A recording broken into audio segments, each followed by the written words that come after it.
online at 560theanswer.com. Portions of the following show may be pre-recorded. Now, from the Signature Bank Studios,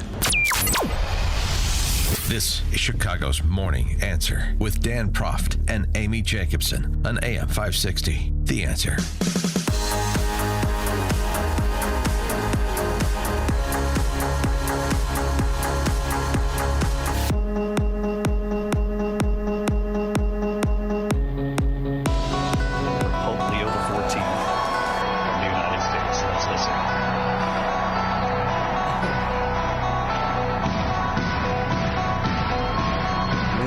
From Dalton, Illinois. We have a new pope. Of course, everyone knows Robert Prevost, who has chosen Pope Leo the 14th as his papal name.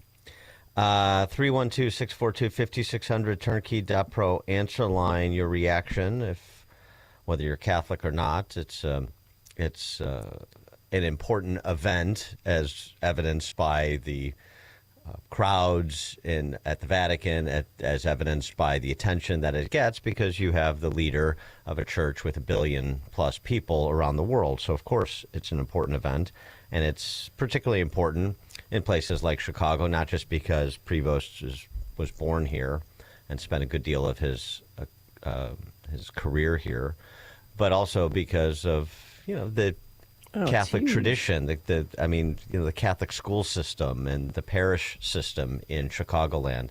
It's a thing, whether you're Catholic or not. So your reactions, 312-642-5600, turnkey.pro, answer line. Here was how Trump heralded the announcement of the new pope. To have the pope from the United States of America, that's a great honor. That's a great honor.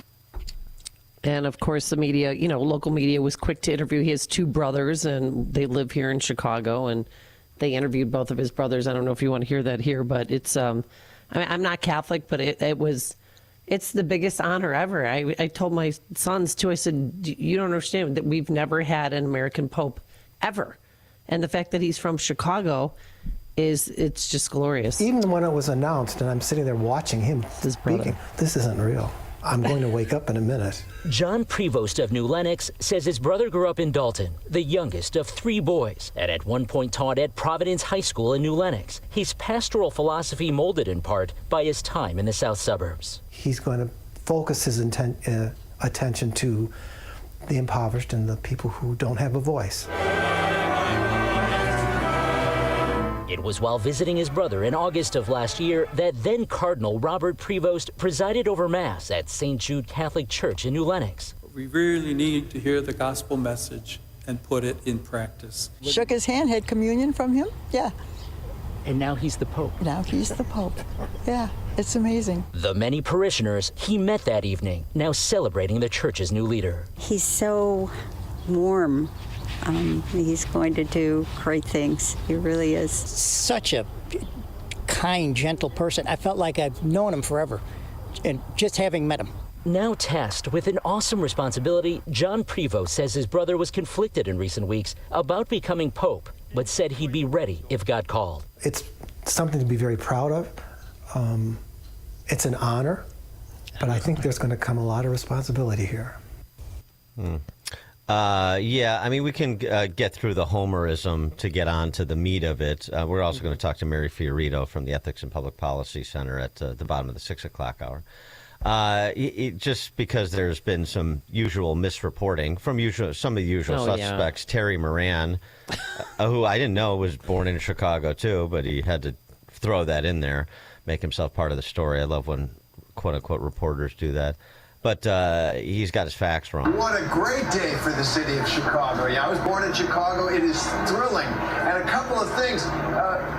Pope Leo the 14th was born on the south side of Chicago. If Lindsay's reporting is true, and I trust it is, he is a Cubs fan on the south side. That tells you one thing, he's tough.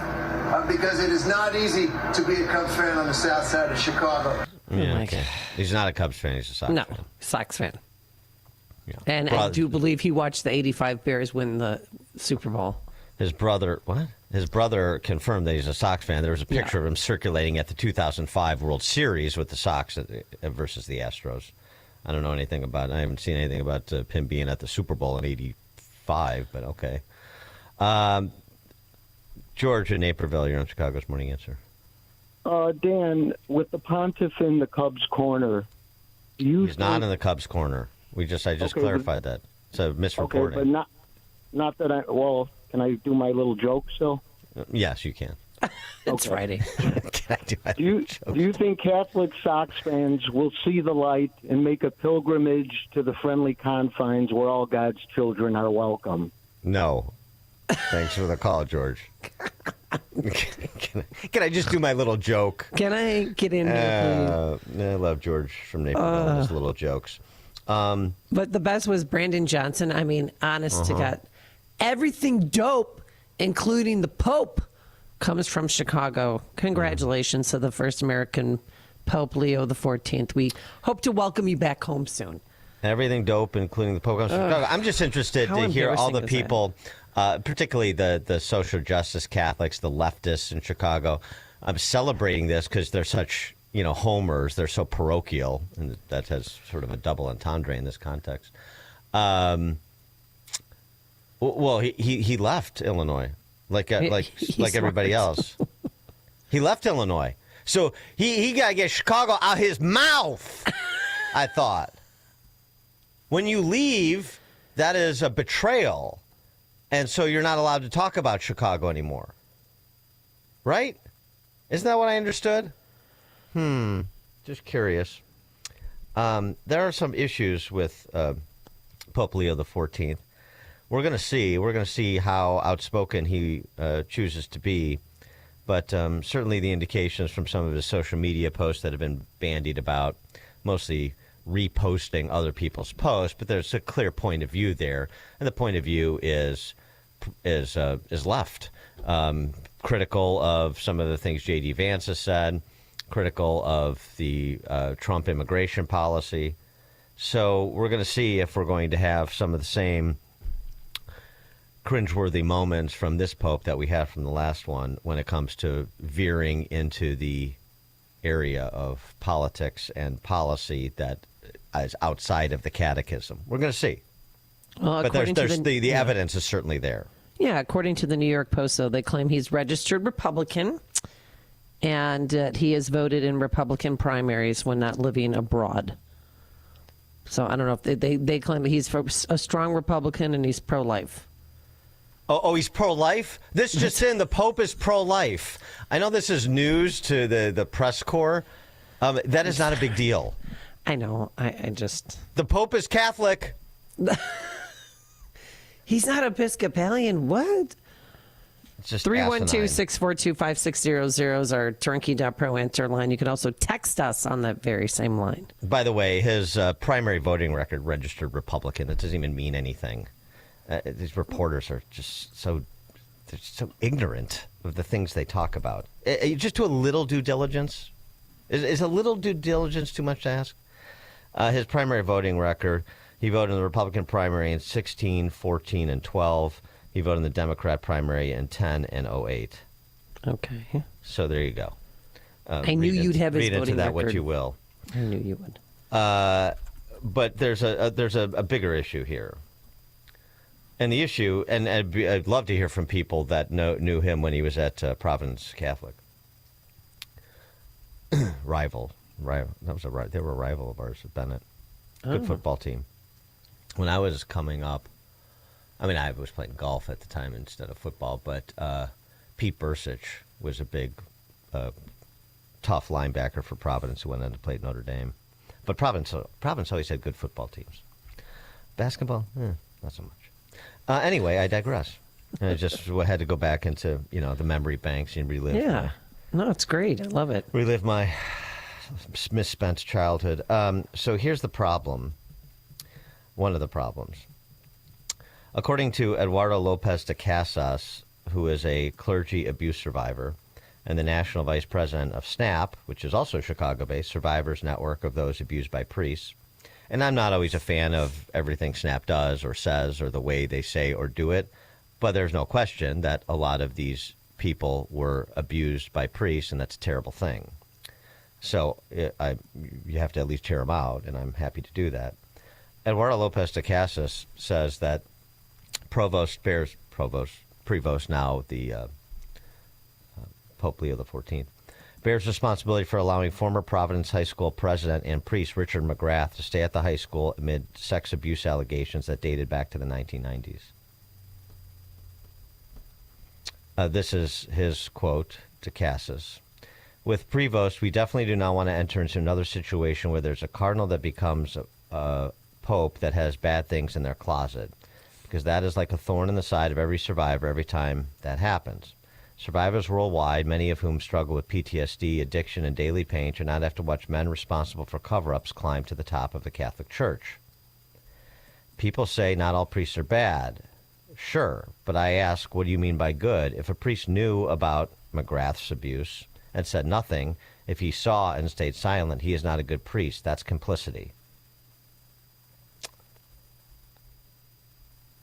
So there's that.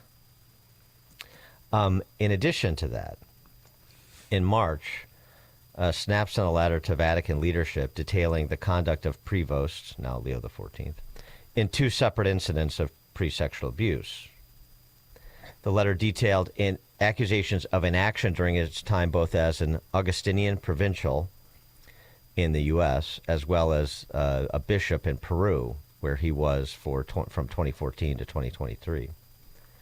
The letter alleges Prevost, now Leo XIV, allowed known sex abusers to remain in ministry and failed to investigate serious claims brought by victims, including 3 Peruvian minor girls who said their reports were ignored and mishandled.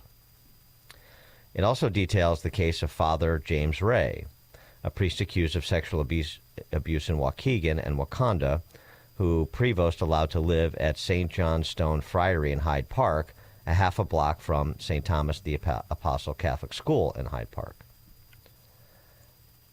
From the letter, as the Archdiocese of Chicago had already placed restrictions on Father Ray being in the company of minors for 9 years prior to his residence at St. John Stone Priory, and communicated these when seeking approval from the provincial, Robert Prevost, Cardinal Prevost was aware of the danger that Ray posed to minor when he gave approval. Nonetheless, Ray was permitted to live at the Priory in the vicinity of an elementary school without informing the administration of the school. By doing so, Cardinal Prevost endangered the safety of the children attending St. Thomas the Apostle. So you have 3 separate incidents where there is an accusation, there are accusations, plural, of him covering up for alleged sexual abusers and sexual abuse. Oh, by the way, with McGrath, it's not so alleged.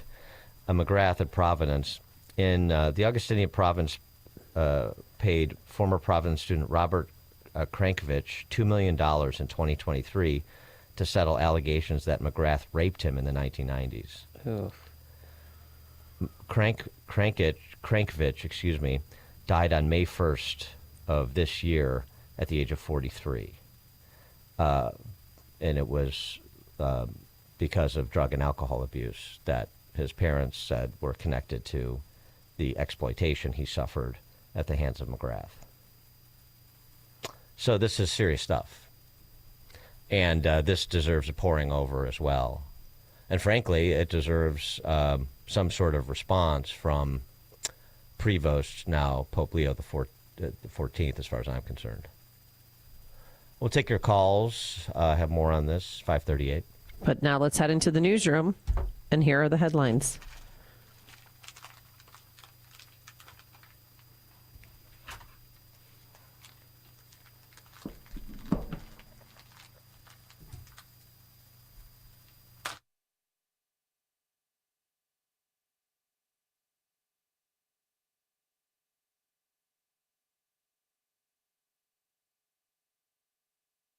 Good morning. It's 42 degrees in Chicago in the AM 560 The Answer newsroom. I'm Nikki Whaley.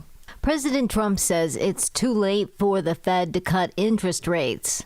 Before his cabinet meeting, Trump noted that England and China cut rates, but Fed Chair Jerome Powell chose not to on Wednesday. I call him Too Late, Too Late Powell. That's his nickname, and it's a shame. It's ridiculous. Powell has said if Trump wants to talk to him, he needs to call him, to which Trump responded, "It's like talking to a wall."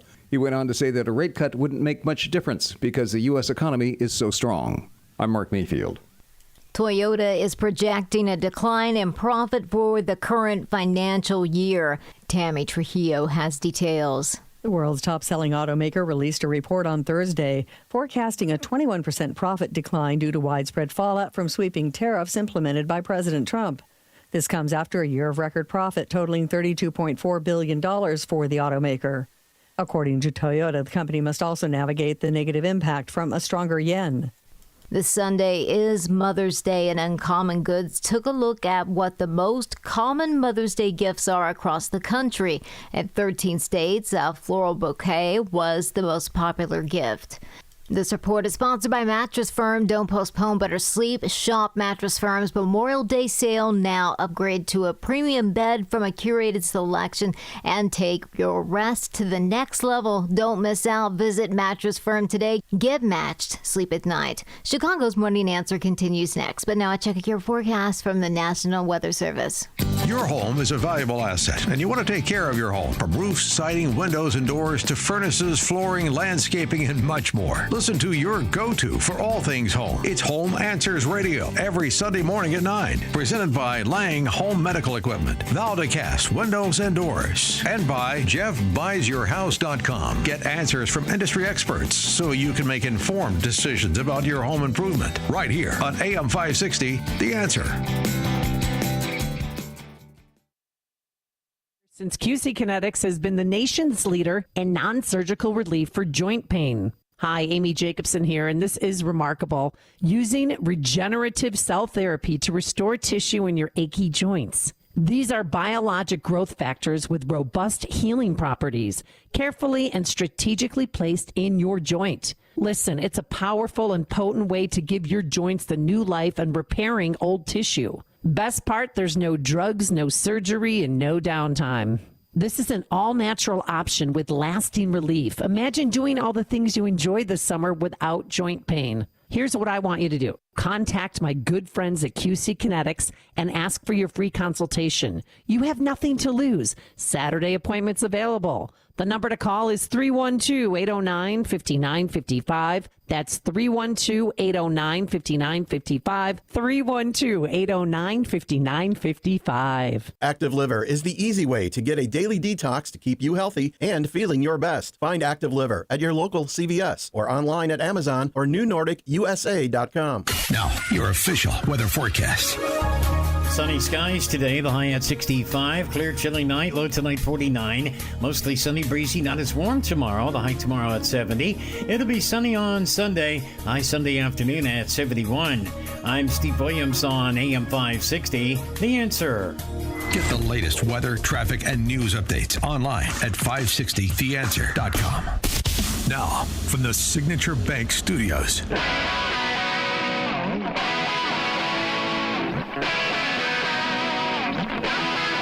Top of the morning, Dan and Amy. We're talking about the elevation of South Suburban native Robert Prevost to Pope Leo XIV. By the way, I hope that the political reporting on the conclave was about as accurate as Terry Moran's reporting on which baseball team Pope Leo XIV prefers. Because the political reporting was that the members of the conclave were... So this is not the Babylon Bee, okay? This is supposed to be a serious outlet, although it's difficult to discern that sometimes. Politico reported that they were actually watching the movie, some of them, The Conclave, as sort of a study guide for the conclave. I hope that's not true. Just reporting what Politico reported. Your reactions to Pope Leo XIV, including some of what we just covered before the news, the allegations of him turning a blind eye to alleged sexual abuse in a number of instances throughout his career. Kevin, Austin, Texas. Thanks for having me on. I expect the worst, but I hope for the best. I mean, he hasn't even been Pope for 24 hours. I hope he's successful. Being from Chicago, he should be at least able to identify corruption. But, my hope is that, he goes in, and as far as, he's battling the deep state of the Curia. And hopefully he can, sort things out. I was actually heartened to hear it said that said earlier is, he's being chosen as the administrator, and he's got a background as a canon lawyer. So, I'm hopeful, but I expect the worst. So we have to keep them, keep their feet to the fire, so to speak. So I hope good things happen. I mean, he's only 69. He's going to be around for a while. Seems to be God willing. But, yeah. Mm-hmm. Yeah. All right. Thanks for the call, Kevin. The other Kevin in Boston.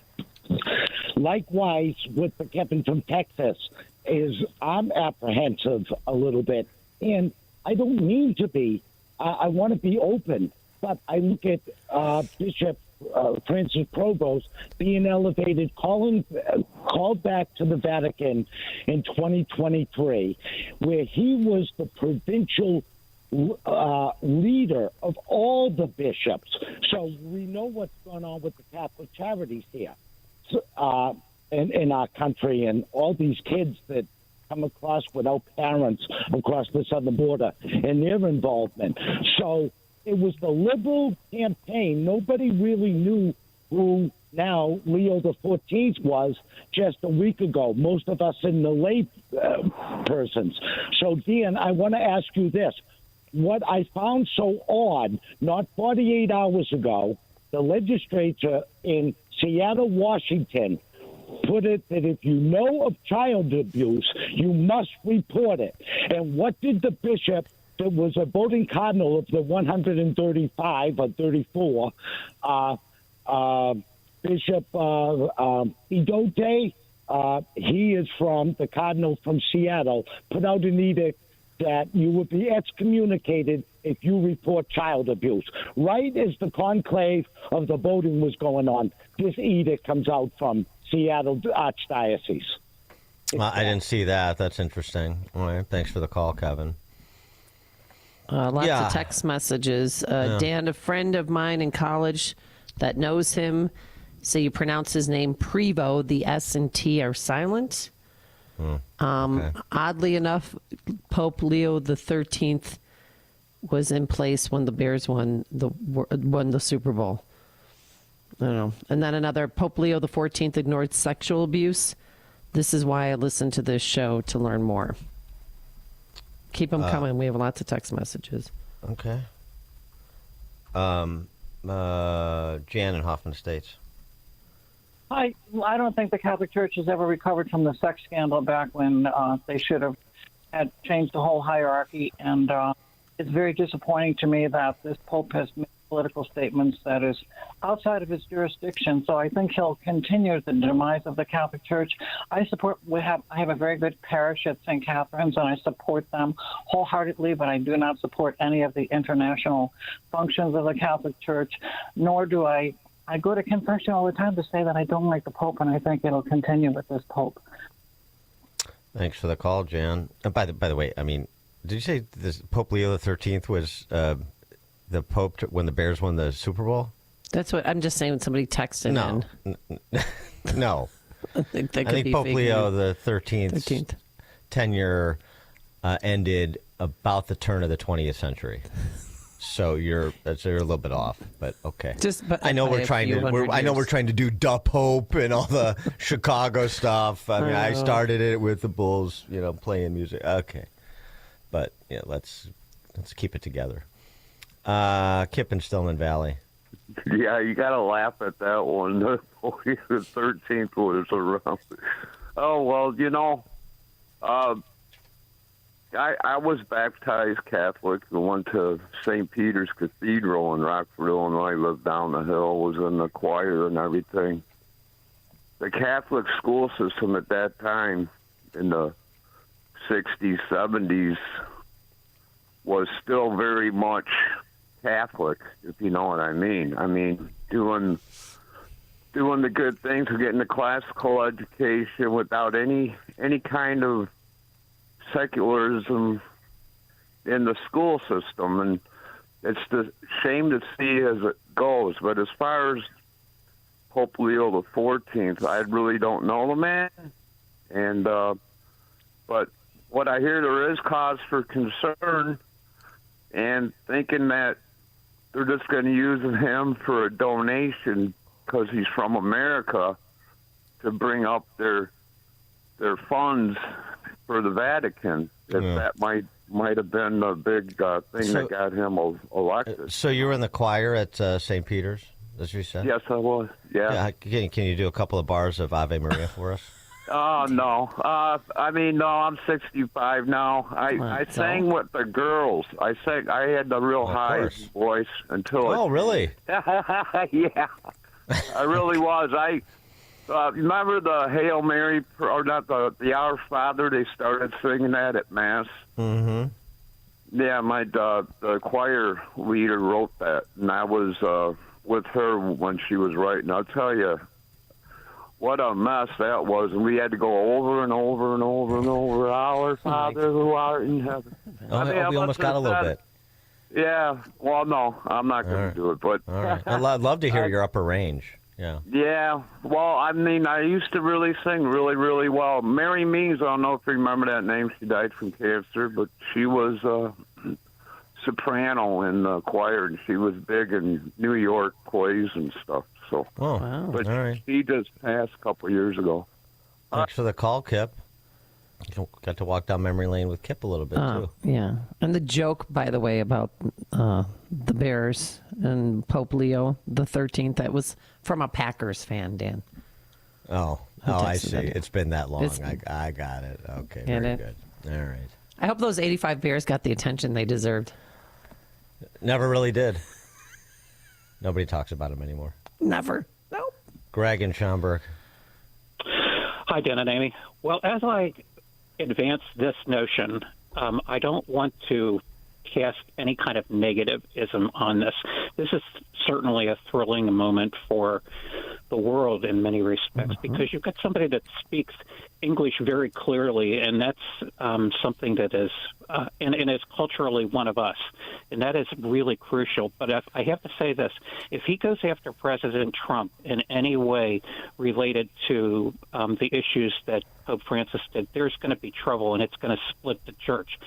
Now, here's my main point, however, is, Dan, explain to me how it is that Kupich was sitting right in the front row as the camera panned that audience, in the pit that you had in your stomach when you saw him. And how is it that, given the way Chicago politics operates, where you suddenly put out the word from the boss that everybody falls in line, that he can be elected on the fourth vote?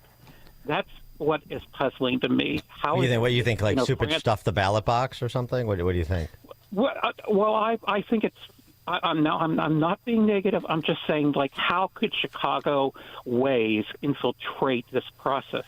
And it's almost like if Francis had stacked the Cardinal deck, and he put out with Supich, like, hey, elect this dude. Suddenly. Well, Leo the 14th was an inside guy, right? I mean, he first of all, he had spent time in South America, so. In addition to being from America, but he was an inside guy at the Vatican. I know it, and that's my point. Yeah, and that is that gives you the an way advantage. in which right.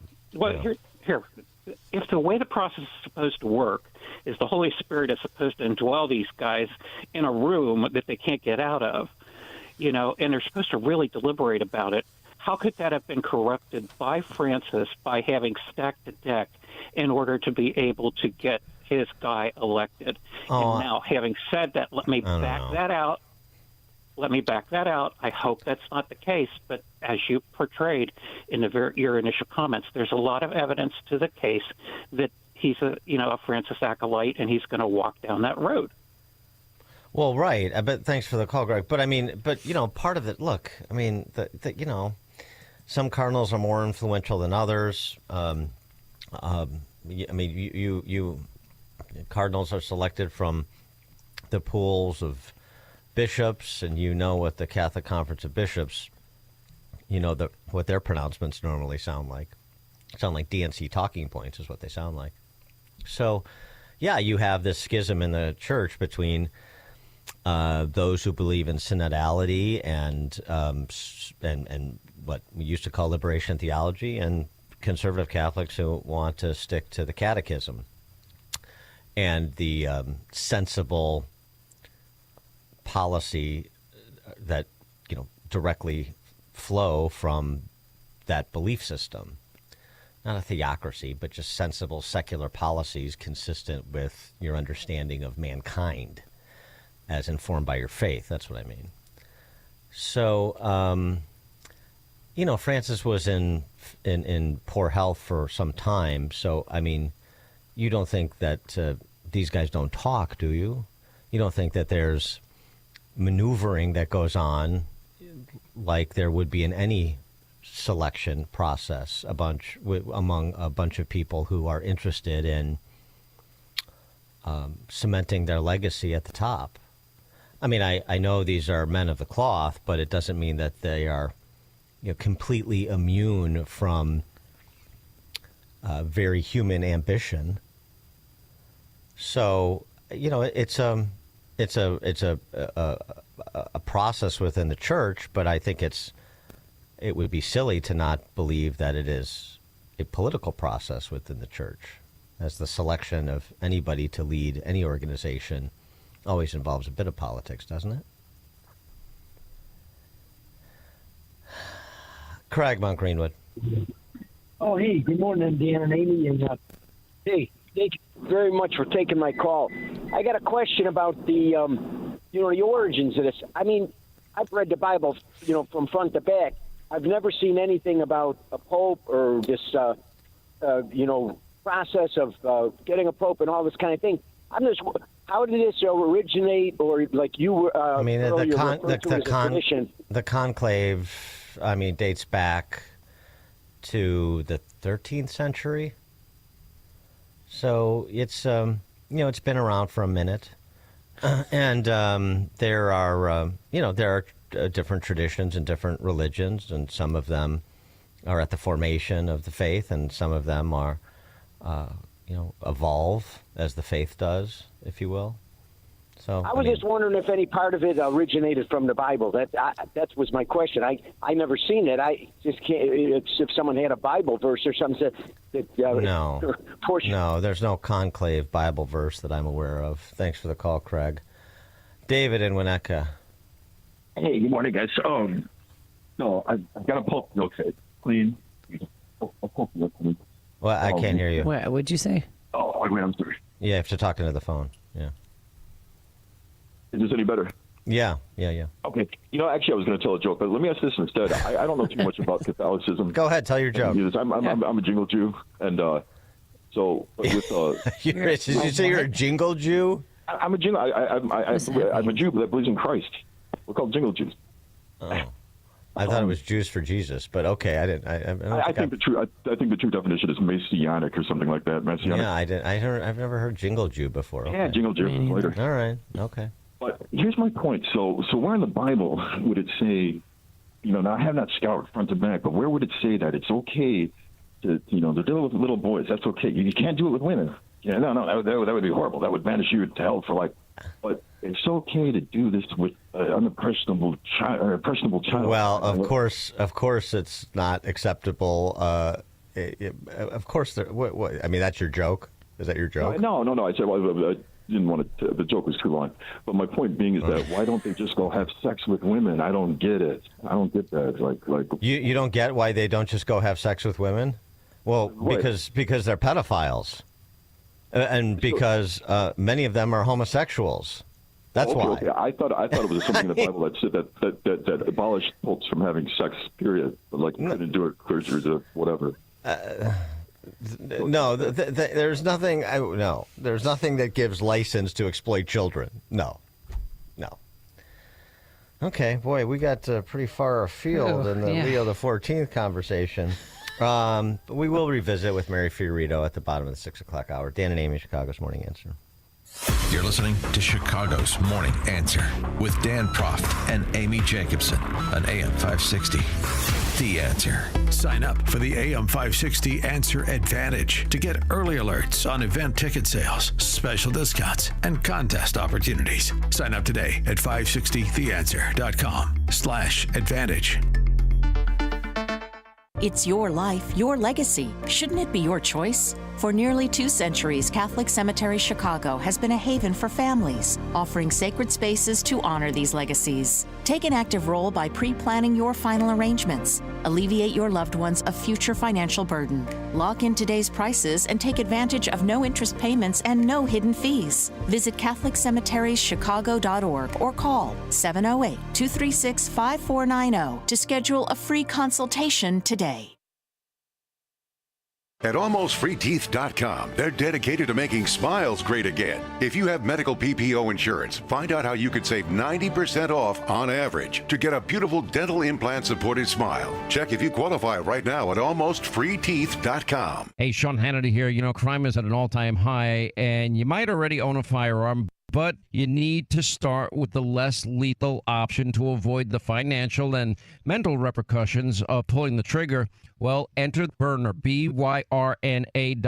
Check out their videos. Now, Byrna's less lethal launchers are equipped with tear gas and kinetic ammunition. It's designed to incapacitate any attacker for up to 30 to 40 minutes. And Byrna is so excited to introduce their all-new compact launcher. It's sleek, it's slim, and it hits like a sledgehammer. It fires at 400 feet per second with 41 joules of force per square inch. Byrna, it's legal in all 50 states. You don't need a background check. They can ship it directly to your door, and Byrna is trusted by hundreds and hundreds of police departments and government agencies worldwide. Try it before you buy it. Go to Byrna, BYRNA.com, and find the Byrna dealer partner near you. That's Byrna, BYRNA.com. AM 560, The Answer.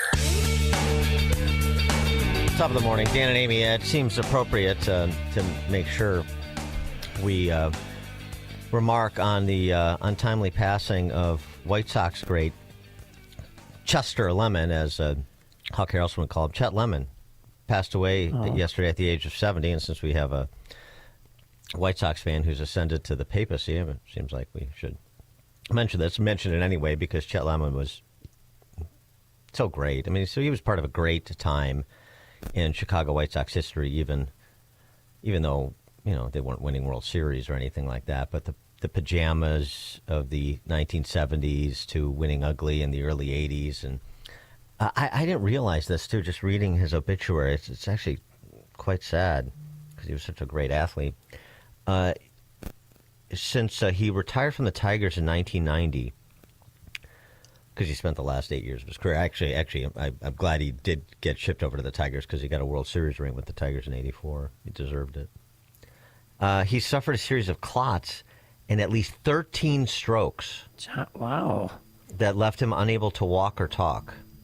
He was diagnosed with polycythemia vera, which is a rare blood disease that causes bone marrow to make too many red blood cells. Over the past 30 years, he had been to the hospital more than 300 times. Oh, my gosh. Yeah, it's just, and thankfully, in terms of if he had to pass, his wife, Gigi, said he was sleeping on his reclining sofa and he just wasn't responsive. So he passed away peacefully, but too young. But, I mean, it's just such a great athlete like that. And to realize he had been afflicted with all these maladies for 3 decades, it's sad. But he was a great baseball player. It was a great time. Actually, it was a great time in Chicago even, too, when he was a part of it. But Chester Lemon, dead at the age of 70. Yeah. All right. Coming up on Chicago's Morning Answer. At 6:06, well, we've got a couple of things we need to get to, of course. Trump rolling out the trade deal with the UK. Yeah. And we're going to talk to Stephen Moore, who joins us today on a Friday instead of a Wednesday. Pete Hegseth, the Secretary of Defense, don't you know, he is opined on the Supreme Court decision upholding the military ban on trans, and that has some of the identitarians on the left a bit upset. So maybe we'll tackle that at 6:06, and then we'll move our way through to some of these other topics, culminating with Open Mic Friday at the bottom of the 8 o'clock hour. So if you were unable to get your Pope joke in the first hour, you can always revisit us at 8:30. And also, too, former President Biden was on The View, and that's we've got some highlights and lowlights from that. And Jill. And, that's right. Don't you dare put baby in the corner. And also, we want to remind people about our annual AM 560 golf outing sponsored by Signature Bank. We're once again partnering with Tunnel to Towers Foundation. My foursome has been purchased, thanks, Dan, by Home State Bank. You're playing with Thermal Laminating Corporation. So Sounds that should painful. It should be easy. But if you want to sign up, go to 560theanswer.com/golf. Today, lots of sunshine finally, a high of 65 degrees at 6 a.m. WIND Chicago. Mass for the new Pope. I'm Dave Anthony, Fox News. God has called me by your election to succeed the Prince of the Apostles. Pope Leo XIV inside the Sistine Chapel where his fellow cardinals secretly elected him yesterday. With his help, I may be his faithful administrator for the sake of the entire mystical body of the Church. But before delivering the homily during Mass in Italian, the first American Pope from Chicago, Robert Prevost, spoke in English. And I know I can rely on each and every one of you to walk with me as we continue as a church. Fox's Alex Hogan's at the Vatican. The new pope does not believe in the ordainment of women. He supported a declaration by the late Pope Francis to permit blessings for same-sex couples, although he says it needs to act in unison with local contexts and cultures. He has called on the church to take greater action against climate change, and his stance on communion for the divorced and on restricting the traditional Latin Mass remain unclear at this point in time. Critics of Pope Leo have accused him of mishandling sex abuse cases in Peru and in Chicago. His diocese argue that the accusations were handled according to the church policy at the time. Now to Moscow. That's a massive military parade today, marking 80 years since the victory in Europe ended World War II there. And that celebration the day after President Trump talked to Ukraine's President Zelensky and called for Russia to agree to a 30-day unconditional ceasefire trying to end that war. Now, China's leader, Xi Jinping, is in Moscow, was at that parade with Russian leader Vladimir Putin ahead of U.S.-China trade talks this weekend with high tariffs still in place. President Trump says China wants to make a deal. Trump setting expectations for his team's talks with China this weekend. I think it's going to be substantive. But Xi has cozied up to Putin and issued a joint statement deepening the partnership following talks in Moscow Thursday. Fox's Jackie Heinrich at the White House. America's listening to Fox News. Good morning. It's 42 degrees in Chicago in the AM 560 The Answer newsroom. I'm Nikki Whaley. The new pope is a Chicago area native. Bishop Lawrence Sullivan serves the Archdiocese of Chicago, and he says he's elated. While there's a sense of pride, it really is secondary to the fact that a successor of St. Peter has been elected and is now going to serve as our spiritual leader. Cardinal Robert Francis Prevost, who was raised in Dalton, was elected the first ever American pope. The naturalized citizen of Peru will be recognized as Pope Leo XIV. One of the new pope's brothers says the Holy Father is a lifelong White Sox fan. John Prevost says his younger brother was always a fan of the Southsiders. After news broke Thursday that Chicago's Robert Prevost had indeed been elected pope, the Cubs quickly claimed him with a message on the Wrigley Field marquee that read, "He's a Cubs fan." The White Sox responded, saying family knows best. They also say a White Sox jersey with the Pope's name and a cap are already headed to the Vatican. I'm Chris Coraggio. A man who pleaded guilty to a deadly road rage stabbing in Chicago's River North neighborhoods going to prison. Alan Saenz Perez was sentenced this week to 16 years behind bars. He will get credit for the 986 days he's already served. The crime happened in August of 2022 in the 600 block of North Dearborn Street. And The Who is coming to Chicago. The Song Is Over farewell tour will be at the United Center on September 7th. Tickets go on sale May 16th on The Who's website. News is a service of almostfreeteeth.com. Overpaying for dental implants is over. If you have a Blue Cross Blue Shield PPO or FEP, you could save 90% off on average to get your smile back. Learn more and check if you qualify at almostfreeteeth.com. A check of the roads coming up in 2 minutes on AM 560, The Answer. If you listen to the mainstream media and the Democrats, you'd think it was a sin to be black and conservative. Well, John Anthony blows up that perception every week on Black and Right. Join John tomorrow afternoon at 4 when he pushes back against the left and its regressive, progressive agenda that tries to dictate how people should think or feel about politics. Listen to Black and Right tomorrow afternoon at 4 right here on AM 560. The Answer. Hey, Sean Hannity here. You know, crime is at an all-time high, and you might already own a firearm, but you need to start with the less lethal option to avoid the financial and mental repercussions of pulling the trigger. Well, enter Byrna, BYRNA.com. Check out their videos. Now, Byrna's less lethal launchers are equipped with tear gas and kinetic ammunition. It's designed to incapacitate any attacker for up to 30 to 40 minutes. And Byrna is so excited to introduce their all-new compact launcher. It's sleek, it's slim, and it hits like a sledgehammer. It fires at 400 feet per second with 41 joules of force per square inch. Byrna, it's legal in all 50 states. You don't need a background check. They can ship it directly to your door, and Byrna is trusted by hundreds and hundreds of police departments and government agencies worldwide. Try it before you buy it. Go to Byrna, BYRNA.com, and find the Byrna dealer partner near you. That's Byrna, BYRNA.com. Welcome back to Ask Hasslis. I'm Weston. What's your question? I'm a numerologist. What's your favorite number? 48. Because right now at Hasslis Mattress, you get 48 months interest-free financing on all Tempur-Pedic and Beautyrest Black mattresses. The number 48 is associated with stability. Like the stability and comfort of Tempur-Pedic. Abundance. Like the abundance of sleep you'll get with a Beautyrest Black mattress from Hasslis. Prosperity and wealth.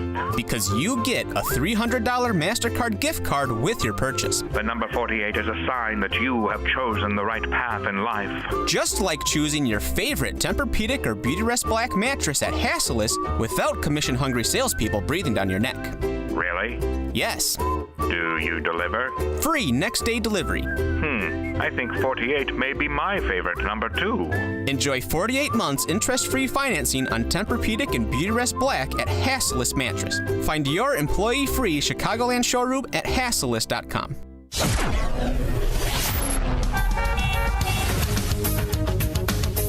From the Team Hochberg Traffic Center, I'm Nikki Whaley. The Edens inbound from Lake Cook to Montrose, 14 minutes. Outbound, 13 minutes. On the Kennedy, inbound from Montrose to the Burn Interchange, 9 minutes. Outbound, about 13 minutes. On the Eisenhower, inbound from Wolf to the Old Post Office, 14 minutes. About 13 minutes outbound. On the Stevenson, inbound from the Tri-State to Lakeshore Drive, 21 minutes. Outbound, about 15 minutes. Traffic is a service of Quick Delivery Service. Make Quick Delivery Service your personal ground crew anytime, anywhere, any place. When you need to move your shipment or freight, Quick Delivery will get it there. Get a quote in advance and eliminate any surprises at quickdelivery.com. Chicago's Morning Answer continues next, but now I check your forecast from the National Weather Service. Sunny skies today, the high at 65. Clear, chilly night, low tonight 49. Mostly sunny, breezy, not as warm tomorrow. The high tomorrow at 70. It'll be sunny on Sunday, high Sunday afternoon at 71. I'm Steve Williams on AM 560. The Answer. Get the latest weather, traffic, and news updates online at 560theanswer.com. This hourly segment is brought to you by Health Quest Radio with Dr. David Kolbaba. Saturday mornings at 11. Visit healthquestradio.com. Now, from the Signature Bank Studios,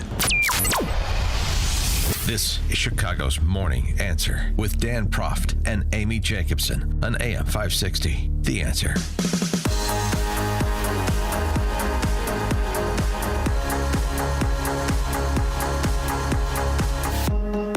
Top of the morning, Dan and Amy. The Supreme Court upholding the ban on trans individuals in the military. Secretary of Defense Pete Hegseth took to video to explain what the policy will be going forward now that the Supreme Court has cleared it. In accordance with policy now reinstated, service members who have a current diagnosis or history of or exhibit symptoms consistent with gender dysphoria may elect to separate voluntarily. There's a timeline here, and then eventually involuntarily if necessary. This is the president's agenda. This is what the American people voted for, and we're going to continue to relentlessly pursue it. 312-642-5600, turnkey.pro answer line. Probably one of the things that is encouraging more young men to enlist. You see the recruitment numbers are up. That's one of the accomplishments in just the first 100 days. But, of course, the Supreme Court's decision and this policy is being received differently among the identitarian leftists. Like, for example, this woman. What was that phrase that Penn law professor Amy Wax used yesterday to describe these young, college-educated women of the left, these awfuls, or soon-to-be awfuls? Maybe they're not rich yet, but they will be. Well, that's a rawful. They can still be an awful. They can't be a rawful until they, marry money or get a big corporate gig. Anyway, I think it was pathological empathy. Pathological. See if you don't think that term fits this woman. I just read a headline, and it said that the Supreme Court is upholding Trump's ban on transgender people in the military. And I have a question. Actually, I have a proposition, okay? If one person can come in the comments and tell me what is so scary about transgender people, I'll shave my head. But it has to be a valid reason, okay? And I'll give you an example of a valid reason. I think you could ban bears from the military, okay? And I would say banning bears from the military would make a lot of sense. Let me tell you why. Bears are dangerous. Bears don't know if, the person on their side or the person on the other side is the person they're supposed to be eating, okay? So they could eat you, your fellow servicemen, by accident, not knowing, okay? A bear is dangerous, okay? That's a valid, dangerous thing. You can be scared of a bear because they might attack you and they might eat you. I need a valid reason with facts backing it up as to why people are so afraid of transgender people. I need it, and I'll shake my head. If there's a really, real, valid, it has to be factual. It has to be, I am scared of a bear because a bear can eat me. I am scared of a transgender person because I don't know if they have a penis under their skirt. Like, what is it? Oh, my gosh. What is it? And don't even try to come up here being like a lot of attacks from transgender people onto other people. Because the facts are that's actually just not true. The facts are white men are still the number one attackers of women. So anyway, a real fact of why people would be afraid of transgender people and why transgender people shouldn't serve in the military. And I'll shake my head. Okay, you've said 3 times you'll shave your head. We get it. It is worth noting that bears are also banned from the military. Yes, thank you. Yeah. Wild animals in general. But no more pronouns, no more climate change obsession, no more emergency vaccine mandates, and no more trans in the military. Since she's looking for a valid reason, valid. Yes. First of all, people are not afraid. I know phobia means fear, and so people think, your fear of the other, fear of this group and that group, and they bandy that term around. But nobody's afraid. They disagree. They disagree with your viewpoint. Not afraid of people who are trans. We just have a different understanding of the basis. And we have a different answer to the question, is a man pretending to be a woman the same as a woman? You obviously would say yes. We obviously would say no. I'm not afraid of you, and I'm not afraid of them. Disagree. Grow up. But this video prompted an interesting response for the evidence that she's looking for. A person who identifies as trans and as a veteran wrote this. I'm trans and I'm a veteran. I get my medical care from the VA. I've known that I'm trans since I was a child. In high school, I researched everything I could about what were termed then sex change operations. And I sadly decided that the current medical technology could make me nothing more than an object of ridicule. Also, there was no accepting culture of transgenderism as there is today. So I put the whole thing aside and decided I'd focus on what I could do instead of despairing about what I couldn't.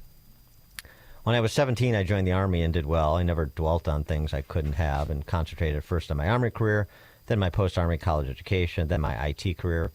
I married and had a child, but my then wife turned me in on a newer model, turned me in for a newer model after 13 years of marriage. 5 years ago, as a single man with a good career, a radically different culture and a much better medical options, I came out as trans, and generally it's been good for me. That being said, even if I were 17, I would no longer have the muscle tone to be an effective soldier.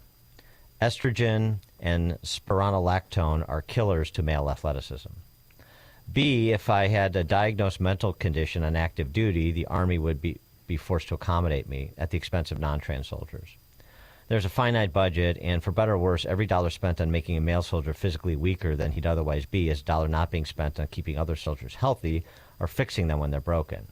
This is because, C, the purpose of the Army is to kill people and break things.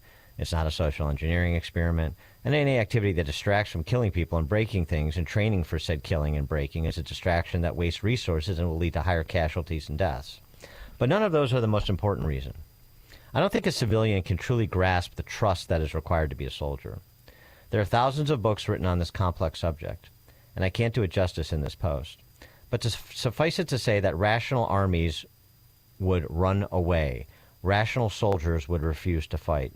Running toward gunfire is such an irrational act that it takes armies precious time and money to get young men to do such irrational things. And the biggest part of that motivation to walk into the hell of combat is trust. Soldiers have to trust their NCOs know what they're doing, that the officers who are sending them to fight know what they're doing. But the trust that really matters when the blank hits the fan is that you know beyond a shadow of doubt that if you get hurt or trapped or even killed, that the guy next to you and hundreds or thousands of men in units who you'll never meet will turn over heaven and hell to pull you out, or at least recover your body to send home. The only way to build and maintain that level of trust is for every man in every unit to have successfully subsumed his individuality to the group at every level. Yep. You have to absolutely know that if it drops in the dunny, every person will have your back.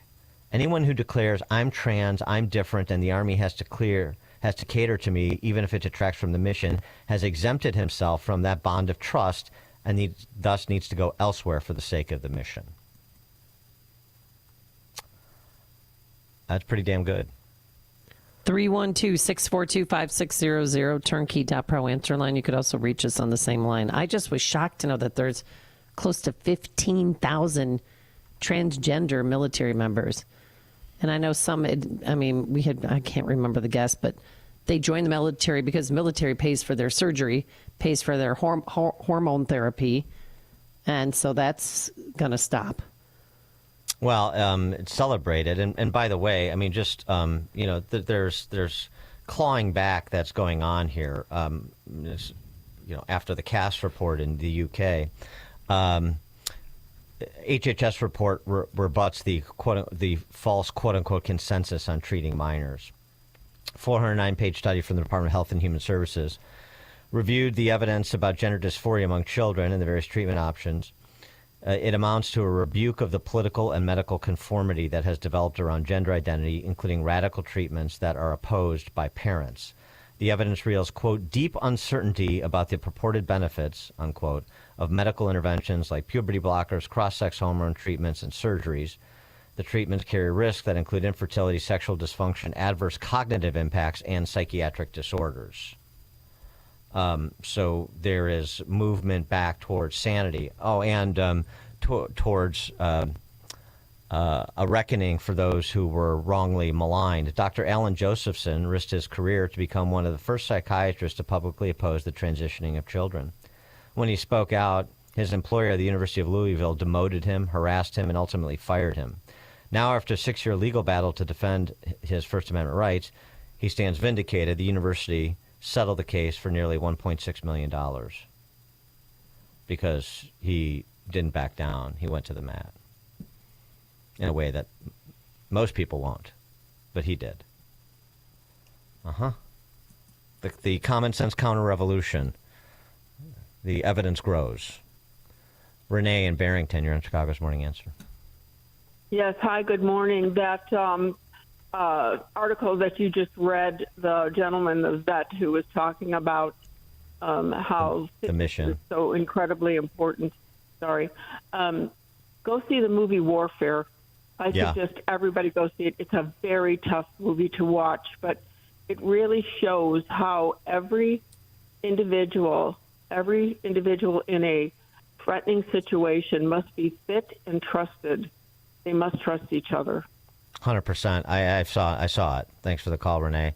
And I will tell you, I completely second Renee's recommendation. But when she says it's tough to watch, it is tough to watch. This is a unit that is under fire that takes place in Ramadi in like 2006, and I mean I don't want to spoil anything, but I mean it's tough to watch because it's intense, but it's also tough to watch because think of the beach scene in Saving Private Ryan. Oh God, there's definitely some of that. Okay, so you're forewarned, but it's an excellent movie. Dan and Amy, Chicago's Morning Answer. It's news, opinion, insight. This is Chicago's Morning Answer on AM 560. The Answer. Frondel Max Vextelando. Why are you dressed like a wizard? Because the Brooklyn cabinet at Penny Mustard reminds me of the hallowed halls of a faraway magical campus. That curved top is pretty enchanting. Curvalosa Wizamundo. And with all the configurable options, you get to work your magic. Configurabilis Maximus. The bewitching Brooklyn cabinet. American-made with locally sourced lumber and built to last for generations. Starting at $43.78 at Penny Mustard. 7 locations throughout Chicagoland. PennyMustard.com. Signature Bank is Chicago's fastest growing independently owned business bank. It's a bank where relationships still matter. Signature Bank knows your name and your story. I'm Dan Proft, and I know this because Signature Bank is my business bank. I'm Robert Anderson, president of McLaughlin Body Company in the Quad Cities, and a customer of Signature Bank. When our 100-year-old family-owned manufacturing company was looking for a new bank, we found an excellent partner with Signature Bank. Signature Bank understands the challenges with manufacturing in today's highly competitive environment. We recently participated in the New Markets Tax Credit Program and were fortunate to have the experts at Signature Bank help us navigate the complexities of this program. With Signature Bank's support, we were able to expand not only our facility, but ultimately our business. If you're looking for a trusted banking partner for your business, look to Chicago's own Signature Bank. Signature Bank is looking for their next success story. To learn more about turning your business vision into reality, visit signaturebank.bank. Signature Bank, helping local businesses succeed. Member FDIC, Equal Housing Lender. Do you owe $10,000 or more in credit card debt or personal loans? With credit card debt at all-time highs, Debt Relief Advocates is urgently notifying consumers of debt relief now being made available, designed to aid consumers with out-of-control credit card debt. Those who qualify and enroll for this relief program will only have to pay back a fraction of what they owe. This is not bankruptcy or a debt consolidation loan. This is a relief program that credit card companies would rather you not know about, as it ends your debt nightmare and saves you lots of money. Consumers owing at least $10,000 in credit card debt or personal loans can now take advantage of this debt relief as the cost of living skyrockets. Debt Relief Advocates has established a relief hotline for you to call to learn what debt reduction you may qualify for, so don't wait. For this free information, call the Relief Hotline at 800-505-8709. 800-505-8709. 800-505-8709. All right, all across the country, states are embracing school choice and offering vouchers to families to send students to whichever school they want, including private schools. Unfortunately, as you know, lawmakers in Illinois have resisted this trend. Despite all the benefits of private education, well, we have a solution if you want to send your child to a private school. It is called ChicagolandSchoolVouchers.com. It's simple. Just visit ChicagolandSchoolVouchers.com and tell us which private school you want to send your child to. Then we contact the school on your behalf and work to secure a voucher for half off the first year of tuition, typically saving thousands of dollars for families. Now, the program only applies to new students who are not currently enrolled in the school. So if you've been considering sending your child or grandchild to a private school, log on to chicagolandschoolvouchers.com to learn more and to start the process today. That's chicagolandschoolvouchers.com. Some listeners reminded me that phrase that Penn Law professor Amy Wax used to describe these unhinged women. They're pathologically altruistic, pathological altruism. And I think I like pathological empathy more, but pathological empathy is just a synonym for the word I always use, which is sentimentality. But sentimentality doesn't have the negative connotation that a pathology does. I'm going to have to think about that. Okay. Yeah, I'm glad everybody could join me just musing out loud about the vocabulary. Yeah, we can discuss it again at Open Mic Friday. Yes. We'll take your calls. Pathological altruism, pathological empathy, or sentimentality. It's the debate of the day. Reliability isn't optional when business security is on the line. It's essential. Businesses trust alarm detection systems for the highest level of service and expertise. Think about the time you could save using one source for cameras, keycard access, fire, and intrusion systems. ADS offers expert alarm installation and testing by highly trained technicians, 24/7 professional monitoring, same-day or next-day service upon request because downtime isn't an option. Dedicated teams for cameras, access control, and fire alarms. More than 300 security professionals working for you. Choosing ADS means your business stays protected and will be ready to open tomorrow. They combine human monitoring with the latest AI camera technology to prevent crime in real time. Trusted by small and large businesses alike, including many Chicagoland schools, their security experts will review your system for free. All you do is go to adsalarm.com to schedule an appointment today. That's adsalarm.com. Alarm detection systems, the first choice of Chicagoland businesses, including right here, AM 560 The Answer and Salem Media Chicago. Alarm detection systems, that website for that free consultation, adsalarm.com. Alarm license 127-000143. Join Illinois Right to Life at one of the most impactful pro-life events of the year, the annual Leaders for Life dinner happening May 15th at Drury Lane Theater and Events in Oak Brook Terrace will feature big names like Abby Johnson, former Planned Parenthood clinic director, as she shares her experience how it converted her to the pro-life movement, and Dr. Anthony Levatino, who will share his life-changing story, as well as Dr. Linda Curry and Father Tom Loya. Join us and experience the new Pro-Life Expo and enjoy an open bar prior to the start of the program. Come together with Illinois pro-lifers from across the state to hear about the Illinois Pro-Life March, Project Love, and so much more. That's Thursday, May 15th at Drury Lane Theater and Events in Oak Brook Terrace, Illinois. For tickets, go to illinoisrighttolife.org/annual dinner or call 312-422-9300. That's illinoisrighttolife.org/annual dinner or call 312-422-9300. The annual Leaders for Life dinner will be a night to remember.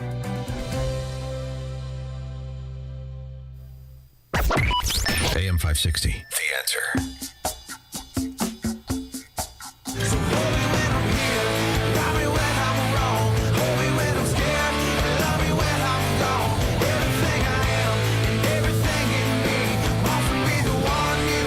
You know this.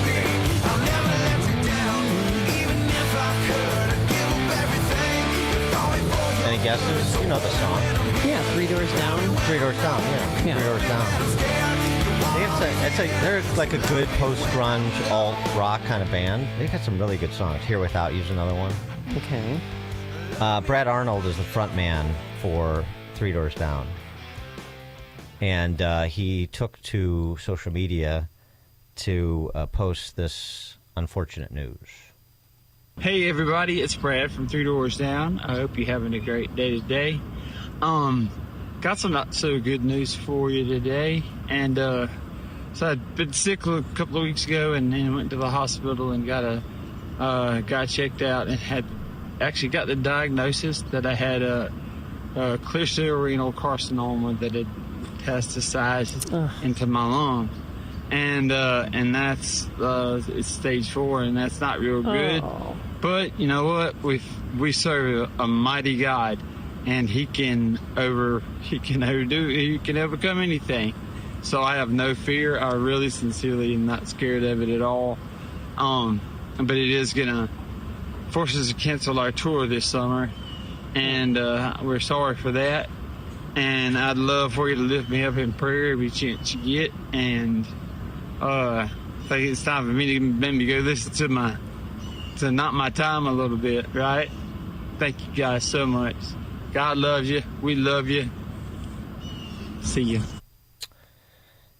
So Three Doors Down is a cool band. It's one of my favorite contemporary bands, and but more importantly, Brad Arnold is a good guy in rock and roll, and there are good people in the arts, even dominated by the left, and so I wanted to bring that. Don't want to be a downer. Chet Lemon passes away. Brad Arnold gets this. I know. What are we doing around here? Huh? Well, I mean, but hopefully he'll be an inspirational story of recovery and be back on stage soon enough. But and Chet Lemon, I mean, those medical problems, but he still lived a great life. He still had great baseball career, great moments. So anyway, I just want to all right.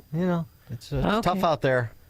Coming up on Chicago's Morning Answer. 6:36, we'll return to our discussion of the newly minted Pope Leo XIV with Mary Helen Fiorito from the Ethics and Public Policy Center that's at 6:36. But now into the newsroom we go. Here's Nikki Whaley.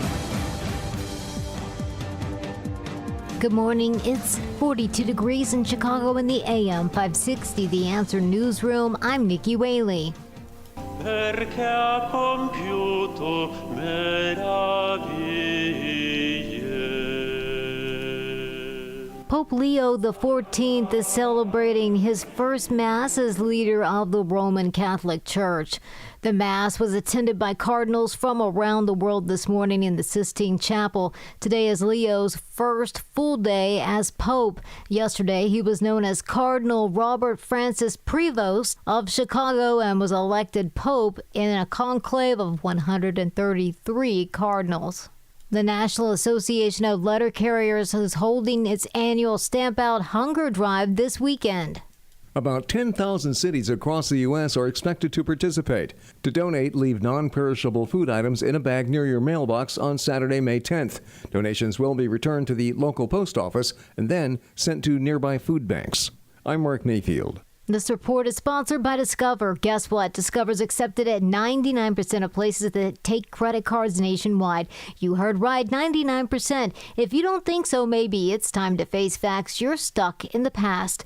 Based on the February 2024 Nielsen report, learn more at discover.com/credit card. A check of the roads coming up in 2 minutes on AM 560 The Answer. Make sure that you never miss a day of Dan Proft and Amy Jacobson when you subscribe to the Chicago's Morning Answer podcast, presented by Signature Bank. Listen to the entire show each day on demand with limited commercial breaks. You can subscribe today for free at 560theanswer.com and click on podcasts or search for Chicago's Morning Answer on Apple Podcasts, Spotify, Google Podcasts, or wherever you listen to podcasts.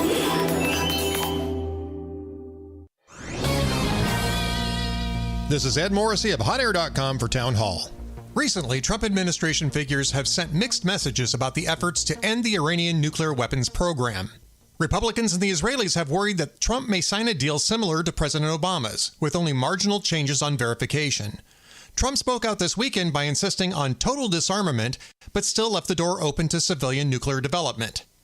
This is the same trap that produced the JCPOA in 2015. The Iranian regime cheated on that while using the funds to support terrorism around the world. Assad has fled Syria, Hezbollah has collapsed, and Iran no longer has its forward threats to deter military action. This may be the last opportunity to prevent a nuclear showdown in the Middle East. The time to hold Iran accountable for its nuclear weapons and offensive missile programs is now. We cannot allow Iran to hold the region and the world hostage any longer. I'm Ed Morrissey. Wow. At the time of this being written, both gold and silver are up some 40%. That's 40% in just 1 year. In fact, this past year, gold has broken all-time historic records by hundreds of dollars an ounce. And unlike all other financial instruments used today, that historic record goes back thousands of years. In times like these, prices have never been better on most collector and gold coins. Fox Valley Coins in Naperville is trying to keep up with demand. So they're paying the most ever on not only most gold coins and bars, but also those old coin and paper money collections. They're especially looking for the scarcer dates and higher grade coins. Take advantage of the record high market price and our huge demand now, whether you're buying or selling, or just want to find out their worth. Fox Valley Coins is the place to go. Fox Valley Coins is on Route 59, just one light north of I-88 at the Naperville-Warrenville border. Family-owned integrity since 1981. Stop struggling to get your job post seen on other job sites. Indeed's Sponsored Jobs feature helps you stand out and hire fast. Start at Indeed.com/credit. From the Team Hochberg Traffic Center, I'm Nikki Whaley. On the Edens, inbound from Lake Cook to Montrose, 15 minutes. Outbound, about 13 minutes. On the Kennedy, inbound from Montrose to the Burn Interchange, 10 minutes. Outbound, about 13 minutes. On the Eisenhower, inbound from Wolf to the Old Post Office, 20 minutes. Outbound, about 14 minutes.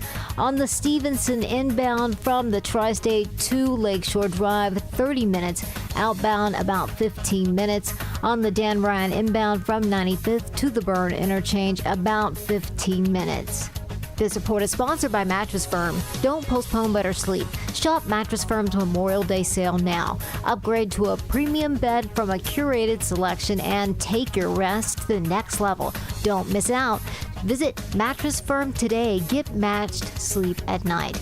Chicago's Morning Answer continues next, but now check your forecast from the National Weather Service. Lots of sunshine for today. The high at 65. Clear tonight, low 49. Mostly sunny for tomorrow. Breezy and a high 70. Sunshine for the day on Sunday. High Sunday afternoon 71. I'm Steve Williams on AM 560. The Answer. Get the latest weather, traffic, and news updates online at 560theanswer.com. This hourly segment is sponsored by TJ Stearns Financial Planning. Certified financial planner Tim Stearns holds a weekly discussion of the financial challenges to secure retirement. Listen Saturday at noon for Protect and Grow with Tim Stearns. Now, from the Signature Bank Studios.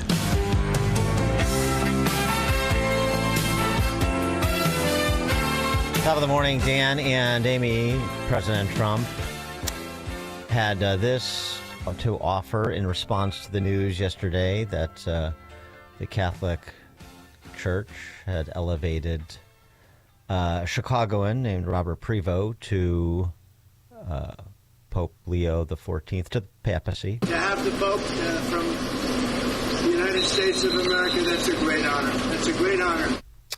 Yes, much fanfare associated with that, and of course all the Chicago-related memes, since he is from Dalton and spent time at Providence Catholic High School and for jetting off to South America and so forth, and then to the Vatican.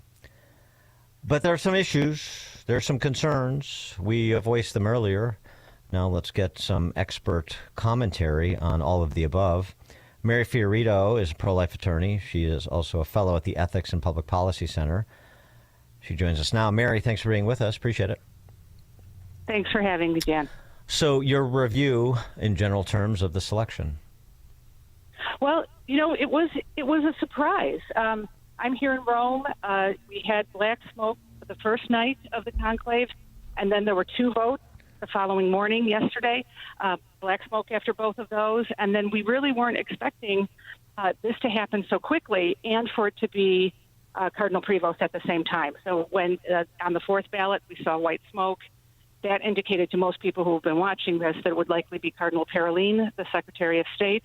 And so people were really shocked when the name, Roberto Francesco was announced. Robert Francis, that's his baptismal name. And the crowd just went crazy, the first American Pope. So it was very exciting to be here for it. But again, at the same time, surprising because, the kind of general rule was that there would never be an American pope because it would simply concentrate too much of the world's power, in one country. But Cardinal Prevost, really for the most of his priesthood, has been outside of the United States. He's been working as a missionary largely in Peru, and then for the last 3 years in Rome. So he's called the most un-American of the Americans, which I guess made him palatable enough to the Italians and the Africans alike. Well, I have from a pretty good source that this was a done deal a while ago. That Pope Francis wanted Prevost as his successor, and they had this thing lined up for a while, which maybe is why the conclave was as short as it was. That could be. There were numerous news stories and features on the cardinal leading up to the conclave. So that's quite right. And I happened to be standing next to an NBC correspondent from their London office just in the square there, just quite randomly. And she turned to me and said, well, and she mentioned a name that I knew. He told me this two months ago that it was going to be Cardinal Prevost.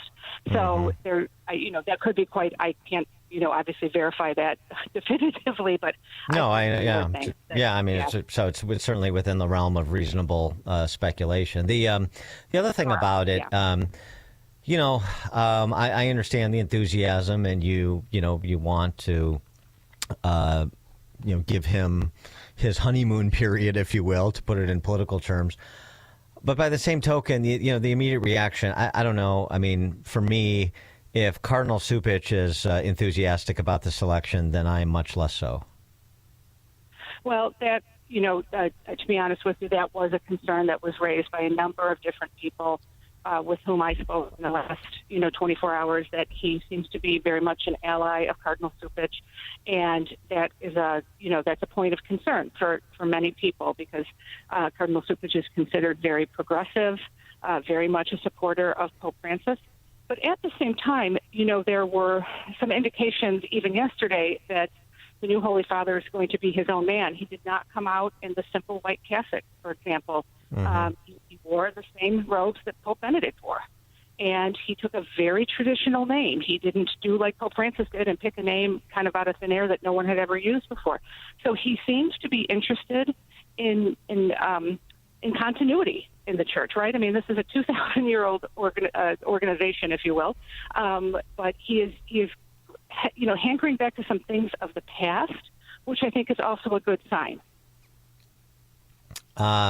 We talked about this a bit earlier, and with the qualification that I have some issues with SNAP and the Chicago, the Survivors Network of Those Abused by Priests, that organization. I have some issues with how they have sometimes conducted their affairs, but there are no fewer than 3 instances where there are allegations that in various roles that he had, now Pope Leo XIV is alleged to have turned a blind eye to abusers and their alleged abusers within his purview, starting with McGrath at Providence. And, I don't know the veracity of the allegations, of course, but it seems to me, I think I understand the faith such that reconciliation requires contrition, or at least explanation. And I don't know that the church ever gets beyond the sex abuse scandal if there isn't, a real contrition that begets a reconciliation. And where there are clouds, at minimum, maybe there's no culpability here with respect to Pope Leo XIV. Maybe there is. I don't know. But requires explanation so that we can have an understanding of what did or didn't happen. What do you think about that? Yeah, obviously, these kind of situations, they're horrifying. And if the new Holy Father did indeed not handle them properly, he's not accused of doing anything himself personally. As you know, it's more of an oversight issue. And I read some of the things that the people in SNAP had to say. One of them involved the monitored living setting of a priest of the archdiocese. It was not even an Augustinian, but sometimes these things in terms of who's actually the person responsible get a little bit muddied. All of that being said, what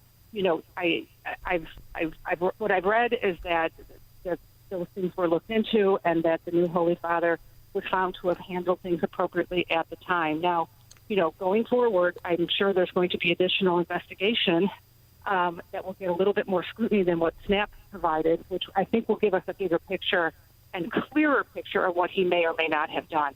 So I think we have to really wait now until I'm sure investigative journalists on both sides of the ideological spectrum will be looking at this and looking at it very, very carefully now that Cardinal Prevost is the new Pope. Yeah, but you know what? You know what? On that, the problem I have is, why does it require investigative journalists? I mean, investigative journalists can do whatever they want to do, but why not have the Pope lead the charge on this? You know what I mean? Yeah. No, I understand that. No, and it's interesting because sometimes you'll have the groups like SNAP saying, well, the archdiocese or the church in general can't police itself on this issue, right? There have to be outside forces that come in who can look at it objectively. So you have sort of that line of thought, and then you have the line of thought that no, they can't. The church can't police itself on this, which is why you have to involve, Well, but it's not. I mean, I get that. I don't think it's mutually exclusive, but it's not even about policing, investigating. It's just come forward and address. Just address. Be transparent, and account for your time at various stops and respond to allegations when they rise to the level of sobriety, and there's sort of maybe there's confusion and misunderstandings about who knew what when. So, but lay it out. It's just I agree with you.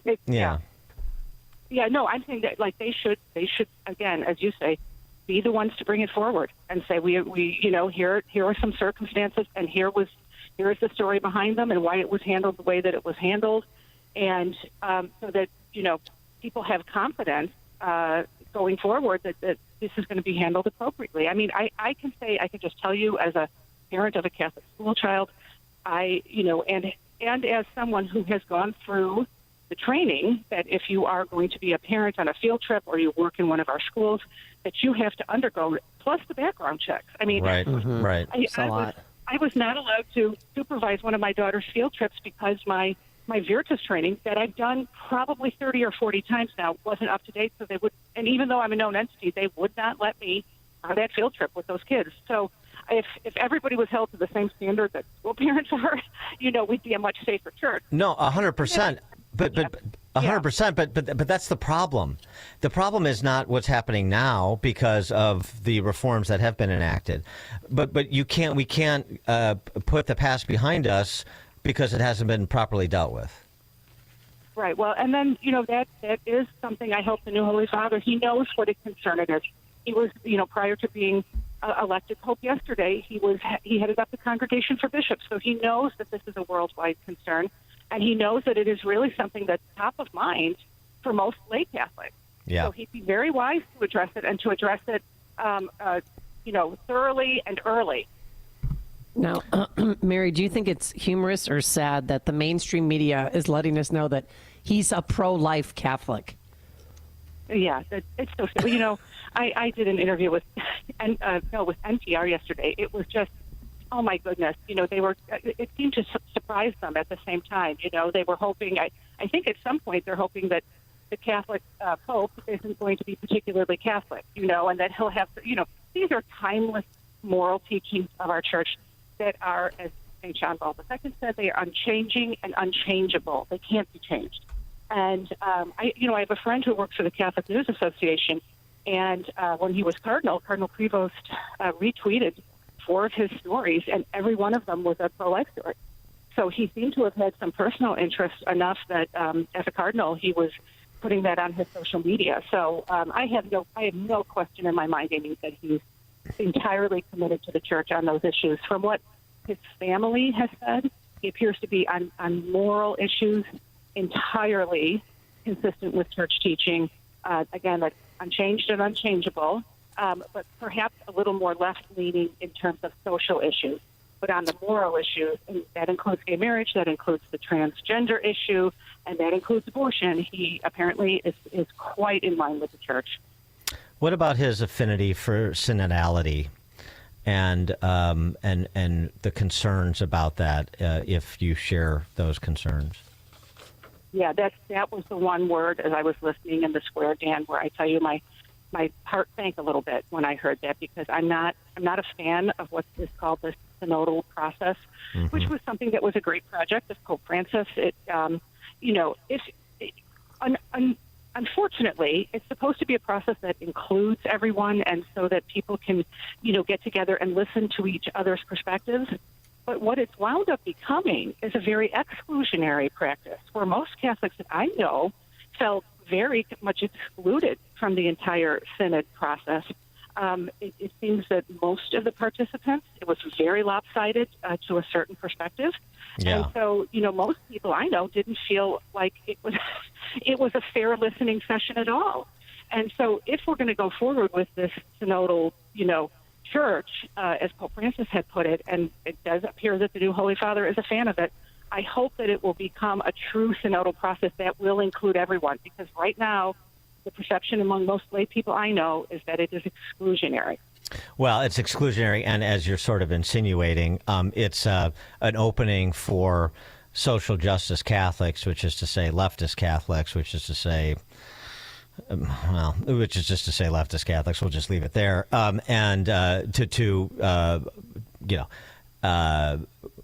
Women priests, LGBTQ. I mean, their secular political agenda. Right, and I'm quite friendly with someone who was chosen to be a part of the process, and he expressed to me privately just tremendous frustration with it, and frankly said, it was a complete waste of time, because he came back to his church that he pastors and said, my parishioners, they're worried about their kids being indoctrinated with things that are in the public schools now. They're worried about making their rent every month. They're worried about their husband or wife being laid off of their work. Like they're worried about the real things that people struggle with, and not these lofty ideas. Again, largely social justice-minded people want to talk about endlessly, and navel gaze. He said that is just not where the real church is, and where people need to be accompanied. Pope Francis spoke a lot about accompaniment. Well, that means walking with people who are struggling financially or emotionally, or they have a sick child, or they have a dying parent. That's where I think most Catholics want their pastors to be, helping them through those kinds of life moments that are so defining for so many people. She is Mary Fiorito, pro-life attorney and fellow at the Ethics and Public Policy Center. Mary, coming to us from Rome. Mary, say hello to our mutual friend and newly minted ambassador to the Vatican, Brian Birch, for me, if you will. I will. Thanks so much for joining us. Appreciate it. You're welcome, Dan and Amy. Thanks for having me. Thank you. She joined us on our turnkey.pro answer line. The stories you need to know to start your day. This is Chicago's Morning Answer on AM 560. The Answer. Are you looking for a peaceful and enduring resting place for yourself or a loved one? Discover Fairview Memorial Park in North Lake, Illinois, a tranquil haven where your family's legacy can be honored for generations. We're excited to announce the upcoming completion of our beautiful new garden mausoleum opening this spring, offering both above-ground burial and cremation options. This serene space is surrounded by meticulously maintained landscaping and beautiful trees. With limited space available in our mausoleum, now's the time to plan ahead. Reserve your family's place today with prices starting around $7,000. And for a limited time, take advantage of a $500 discount when you pre-purchase a crypt. To learn more or secure your spot, visit fairview-memorialpark.com. That's fairview-memorialpark.com. Or stop by Fairview Memorial Park at 900 North Wolf Road in North Lake. Fairview Memorial Park. Peacefully beautiful. At Straight Talk, we are all about no-brainers. Calling Grandma for her recipe? No-brainer. Streaming one more episode at 2 a.m.? Big no-brainer. Getting real unlimited data where you buy bananas? The ultimate no-brainer. Switch now and get a free Samsung Galaxy A16 5G or Moto G Power 5G 2024 with select plans. Straight Talk, real unlimited data. Available at Walmart and straighttalk.com. Offer valid through 5/19/25. Taxes and fees apply. Requires in-store single line activation on qualifying plan. For network management practices, visit straighttalk.com/terms. Copyright 2025 Verizon. You know what's better than a limited time deal? An unlimited time deal. That's why the Wendy's $5 Biggie Bag with a Junior Bacon Cheeseburger, 4-piece nugs, Junior Hot and Crispy Fries, and small soft drink is available all the time. Because the best time for fresh, never frozen beef and Applewood smoked bacon is all the time. Duh. I feel like I'm repeating myself a lot. For the best deal of all time, gotta be Wendy's. Unlimited time does not mean forever. U.S. price and participation may vary. Prices may be higher in Alaska, Hawaii, and California via third-party delivery. Fresh beef available in the contiguous U.S., Alaska, and Canada. Wondering what future path your child or grandchild could take? While college is great for some, it's not the only way to build a successful, meaningful life. Skilled trades are in high demand and are full of gratifying opportunities. And getting there is less costly than college through apprenticeships and trade schools. So if your child likes working with their hands, consider the opportunities in construction, where thousands of positions are waiting to be filled. With trade schools and apprenticeship programs, you earn while you learn, providing hands-on experience, technical training, and a paycheck at the same time. Imagine no student loan debt, just a direct path to a rewarding career. Plus, skilled trades offer competitive salaries, often higher than some college grads, along with union benefits like health insurance and pensions. Steve Jobs said, "The only way to do great work is to love what you do." So if your child loves working with their hands, help them explore this incredible path. Construction could be their gateway to success. Learn more at the Contractors Association of Will and Grundy County's website, cawgc.org. You've heard us talk about our campaign this spring with Caring Network. They're a local pro-life organization based here in Chicagoland, and they're working to prevent abortions in Illinois by reaching abortion-minded women with a message of life and hope. But they need your help to do that. Illinois has unfortunately become a destination for so-called abortion tourism, which is a ghoulish phrase. As our neighboring states have restricted abortion in sensible ways, more women are coming here. In fact, the number of abortions in Illinois has doubled in less than 7 years. Caring Network is committed to reaching the abortion-minded woman, the woman who gets pregnant unexpectedly and is likely to go to a Planned Parenthood or another abortion provider to end her pregnancy. Caring Network needs your help to reach her first. You can help the effort by making a one-time donation of $150. That amount will make it possible for Caring Network to reach 5 women who are considering abortion. They provide services like telehealth counseling with a nurse, or they can schedule an in-person appointment to show a pregnant woman her baby on an ultrasound. To learn more and to make a donation to Caring Network, just go to 560theanswer.com/caring. That site again is 560theanswer.com/caring. Trust and Will knows that we'll all eventually need a will. How about right now? Trust and Will makes creating your will easy, like while you're lounging on the couch easy. Trust and Will is designed by attorneys but customized by you, and all documents are state-specific and secure. Find your plan at trustandwill.com and use offer code RADIO now for 20% off. That's trustandwill.com, offer code RADIO. Trust and Will is an online estate planning service. Visit trustandwill.com for details. Are you living with dry AMD? If so, you could be on the road to geographic atrophy, or GA, a condition that leads to retinal cell death and permanent vision loss.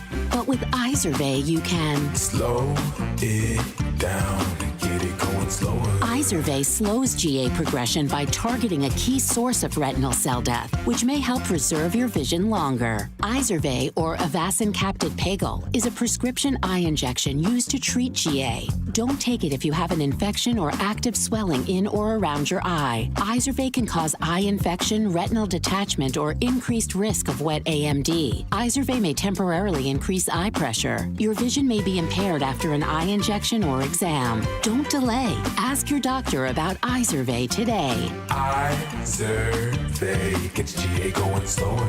Visit Izervay.com. That's IZERVAY.com. Paid for by Astellas Pharma. This Mother's Day, give Mom something that shines as bright as she does. Hi, it's Mike Gallagher. Roland's Jewelers is the perfect place for a gift to make Mother's Day unforgettable. Roland's has such a beautiful selection of jewelry, and I'm a long-time customer of Roland's. I love this place, and I want you to make Mom feel truly special with a stunning Simon G necklace, a Roberto coin bracelet to match her style, or sparkling diamond stud earrings. I love that Roland's is family-owned, and I appreciate their expertly trained sales specialists specialist. Roland's will help you find that perfect gift because mom deserves jewelry she'll cherish forever. Visit Roland's Jewelers, downtown Libertyville, or RolandsJewelers.com. That's ROLLANDS, RolandsJewelers.com. Roland's Jewelers, a family-owned jeweler you can trust this Mother's Day, like I do. RolandsJewelers.com, or call them 847-918-7300, 847-918-7300, Roland's Jewelers. AM 560, The Answer. Dan and Amy, a good meme sent my way. I'll be damned, the tariffs worked. We're even making popes in America now. Oh, pretty good. Pretty good. By the way, speaking Yes, of making popes, we could have a future pope in our midst. Really? George, the producer, as he's known. That's his Christian name, George the producer. Oh, yeah. From Dalton. The third. From Dalton. I know, the main streets of Dalton. Yeah. Dalton's cool again now, folks. Tiffany Henyard came. She peaked a little too soon, huh? I thought the last white guy to live in Dalton was Tom Dreesen. I had no idea. I haven't been there since 2005. If that helps. Yeah, Wow. okay. All right. All right, don't have to ruin the story, George. Yes, Your Holiness. Yes. I can't afford that hat. Coming up at 7:07, we'll talk to Chris Clem, former Yuma Security Border Patrol Chief, about refugee resettlement and border security. That's 7:07. Today we're going to have plenty of sunshine for your Fun Friday, and then the weekend looks great for Mother's Day. Saturday, breezy, a high of 70, sunshine and 71. On Sunday at 7 a.m., WIND Chicago. Easing of the trade war? I'm Dave Anthony, Fox News. It appears President Trump is open to that. He posted on Truth Social a short time ago that China should open its market to the U.S. Closed markets don't work anymore. And then he wrote, an 80% tariff on China seems right, adding it's up to Scott B. Referencing Treasury Secretary Bessent, who will lead U.S.-China trade talks in Switzerland this weekend. The current U.S. tariffs on Chinese imports, 145%, leading China to retaliate with a similar charge on American products. You know, they very much want to make a deal. We can all play games. Who made the first call? Who didn't make it doesn't matter. It only matters what happens in that room. The president said that yesterday while announcing a trade agreement with Britain. Now to the Vatican. That's the new pope at his first mass a few hours ago inside the Sistine Chapel, where just yesterday he was elected in that secret conclave. You have called me to carry that cross and to be blessed with that mission. Robert Prevost from Chicago is the first American pope, now Leo XIV. And after speaking in English to start his homily this morning, he switched to Italian. We are the people whom God has chosen as his own, so that we may declare the wonderful deeds of him who called us out of darkness. The Pope's brother, John Prevost, says he has a strong inclination to help the poor, the disenfranchised, the people that don't have a voice, because he spent so much time in Peru with the people who were impoverished. The Trump administration is calling for a major upgrade of the air traffic control system, plagued by old equipment and staff shortages. The plan would replace more than 600 radars that are used to manage more than 45,000 flights a day, but it still needs congressional approval. It comes after Newark Airport saw hundreds of flight delays and cancellations due to a shortage of air traffic controllers in construction. That's Fox's Griff Jenkins. There have been numerous incidents, the worst when a regional jet and Army helicopter collided in Washington, killing all 67 people on board both. America's listening to Fox News. Good morning. It's 44 degrees in Chicago in the AM 560 The Answer Newsroom. I'm Nikki Whaley. Family and friends said goodbye to former Illinois Governor George Ryan. Longtime friend Norma Stratsma spoke while attending his funeral yesterday in Kankakee. I think he was very friendly, and definitely very interested in doing good things in this world. And then when he got in the political world, he was doing the same thing. Ryan died last week at the age of 91. The Republican served as governor from 1999 to 2003. Pope Leo XIV is celebrating his first Mass as leader of the Roman Catholic Church.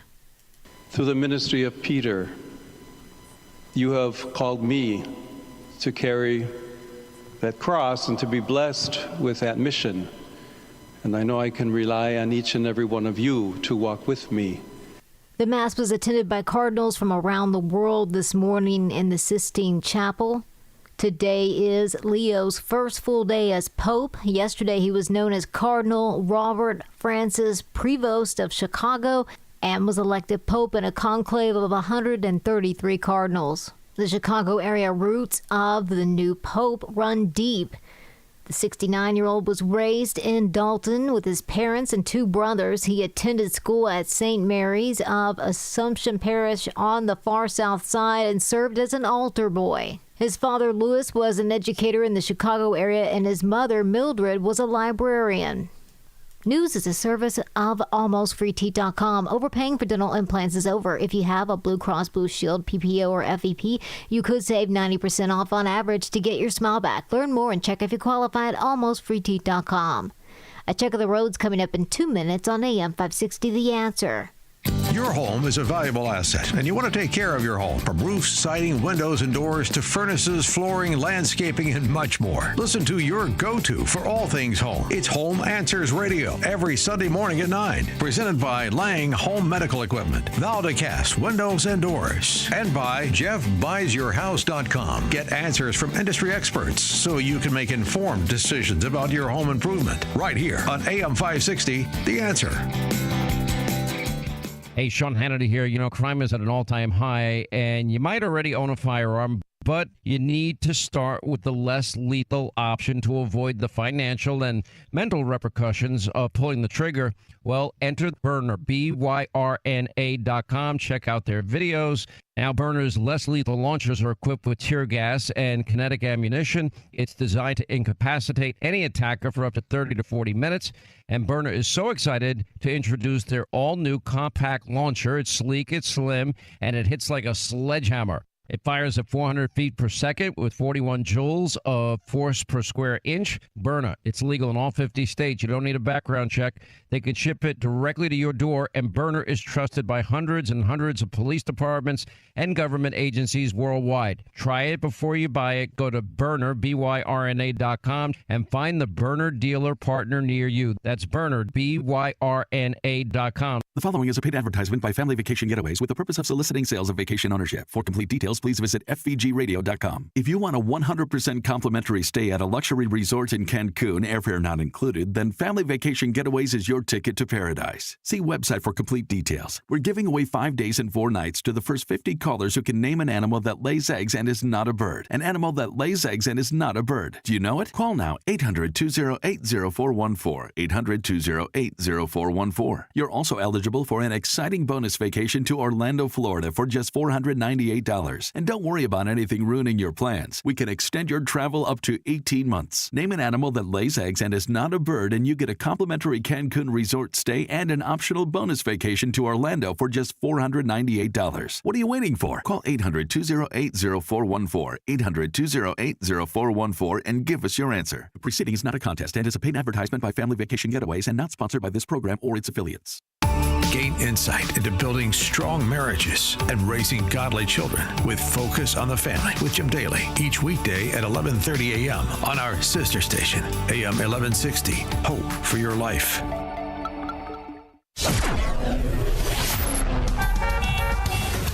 From the Team Hawkburg Traffic Center, I'm Nikki Whaley. On the Edens inbound from Lake Cook to Montrose, 17 minutes, 14 minutes outbound. On the Kennedy inbound from Montrose to the Burn interchange, about 13 minutes. Outbound, about 31 minutes. On the Eisenhower inbound from Wolffield Post Office, 32 minutes. Outbound, about 21 minutes.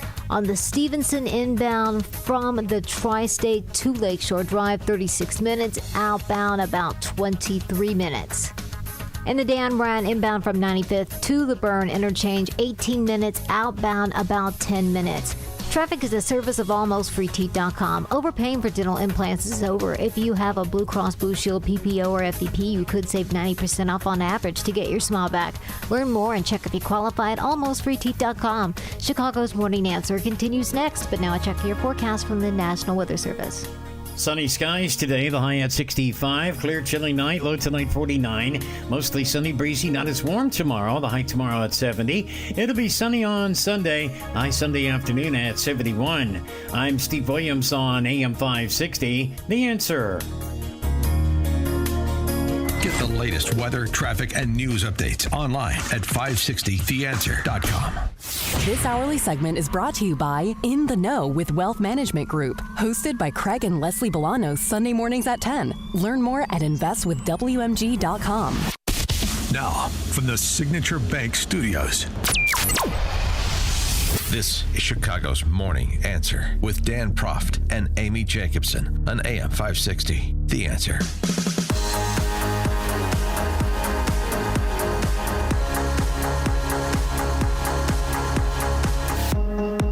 Top of the morning, Dan and Amy. I'm really pleased to talk to our next guest again because we've tried to keep some focus on these small towns that rose to prominence during last year's election that have been overrun by people in this country, some legally under a temporary protected status and others illegally. But the Springfield, Ohio, where they're eating the pets of the people who live there. I'm just kidding.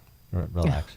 Start singing that song all day, Dan. Although when we talked to that young woman from Springfield, Ohio, she said there's still a duck-free community these days for some reason. Anyway, Springfield, Ohio, Whitewater, Wisconsin, Logansport, Indiana, Charleroi, Pennsylvania, all these towns that got some coverage because it just seemed like terrible public policy. For example, Springfield, Ohio, what was it, 20,000 Haitians over a couple of years into a community of 60,000 people? You can understand, no matter where the 20,000 people came from, if they can't immediately assimilate, which they couldn't, jobs and schools, and then it was going to be a huge strain on these smaller communities, and that's exactly what happened. And then think about it, too. All the residents, a lot of them got thrown out of their apartments because they could triple the rent if they rented to the Haitians. Because of federal it's a racket. Yeah, because of federal support for said, yes. Chris Clem is a former Yuma Sector Border Patrol chief. He just completed 100 days working as a senior advisor to HHS Secretary RFK Jr., working with the Office of Refugee Resettlement. His role involved directing operations related to immigration as it pertains to HHS, specifically unaccompanied minors and refugees. That's a whole nother issue. I mean, Tom Homan has been identifying that for years now. What was the last count? 85,000 children that we lost. It's crazy. Chris Clem, thanks for joining us again. Appreciate it. Good morning. Glad to be back on the show. And, it's exciting times to be part of, I just left part of the solution. Yeah, I've been part of the solution after watching it just completely unravel purposely by the Biden-Harris administration. And, my background, they called me around Christmas, said, hey, would you be willing to come up here for the first 100 days or so? And I was like, you know what, I can stand on my head for 100 days. Got some family things I need to put aside for a little bit, but we committed to the 100 days, and we did it. And, heck, the Secretary Kennedy at a cabinet meeting the other day kind of spiked the football for me on some of the great accomplishments we had specific to the missing children and what we were doing to prevent that and keep that from happening again. But yeah, it's a complete 180 from what this country experienced under Joe Biden to what we're experiencing under Trump when it comes to border security and immigration enforcement. Well, let's talk about some of those accomplishments. How many missing or unaccompanied minors are there, and how did you find them, the ones that you did find, and reconnect them with their family? Yeah, so it's a lot more than just missing kids, right? The OIG report, the Inspector General report that came out, talked about 300,000 unaccounted for missing kids. That number is actually reduced. But here's the problem. Under Biden, they basically allowed these children to be released into the country without giving them the proper immigration documents. So the immigration enforcement agencies could never follow up. So they were basically unaccounted for and missing. So we've tracked that down. We've reduced those numbers by knocking on doors, following up with applications, and we've reduced that to well under 100,000 that we can't account for. Still got a long ways to go, don't get me wrong. And we've just, in the last few weeks before I step back into civilian life, had reconnected over 5,000. So it's nickel and diming. But here's the problem. The old saying of garbage in is garbage out. When we have allowed, the government under the last administration allowed, fraud and false documents and zero biometric checks and zero follow-ups and just release these kids to sponsors, you're basically, these are all cold cases now that we're trying to piece together, and we put policies and practices in place to start piecing those together, but most importantly, to make sure that that never happens again. So there will not be an OIG report that says, you know, the current government administration can't account for hundreds of thousands of kids.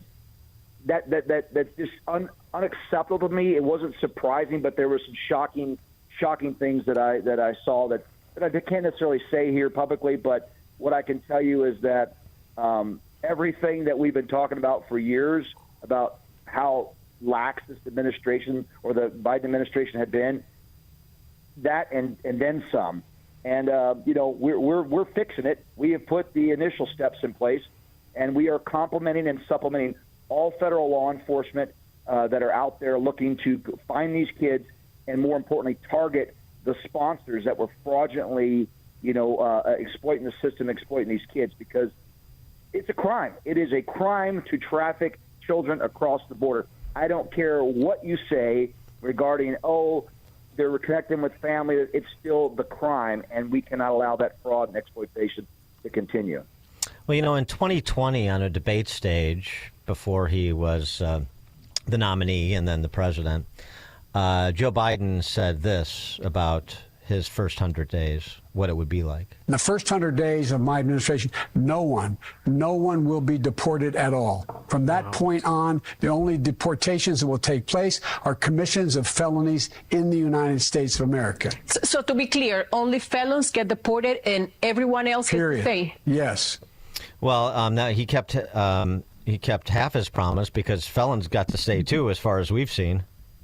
Yeah, you know, that goes back to mentioning, you know, what President Trump mentioned on the campaign, what Tom Homan and others have been speaking about election time and post-election, and what we're doing now.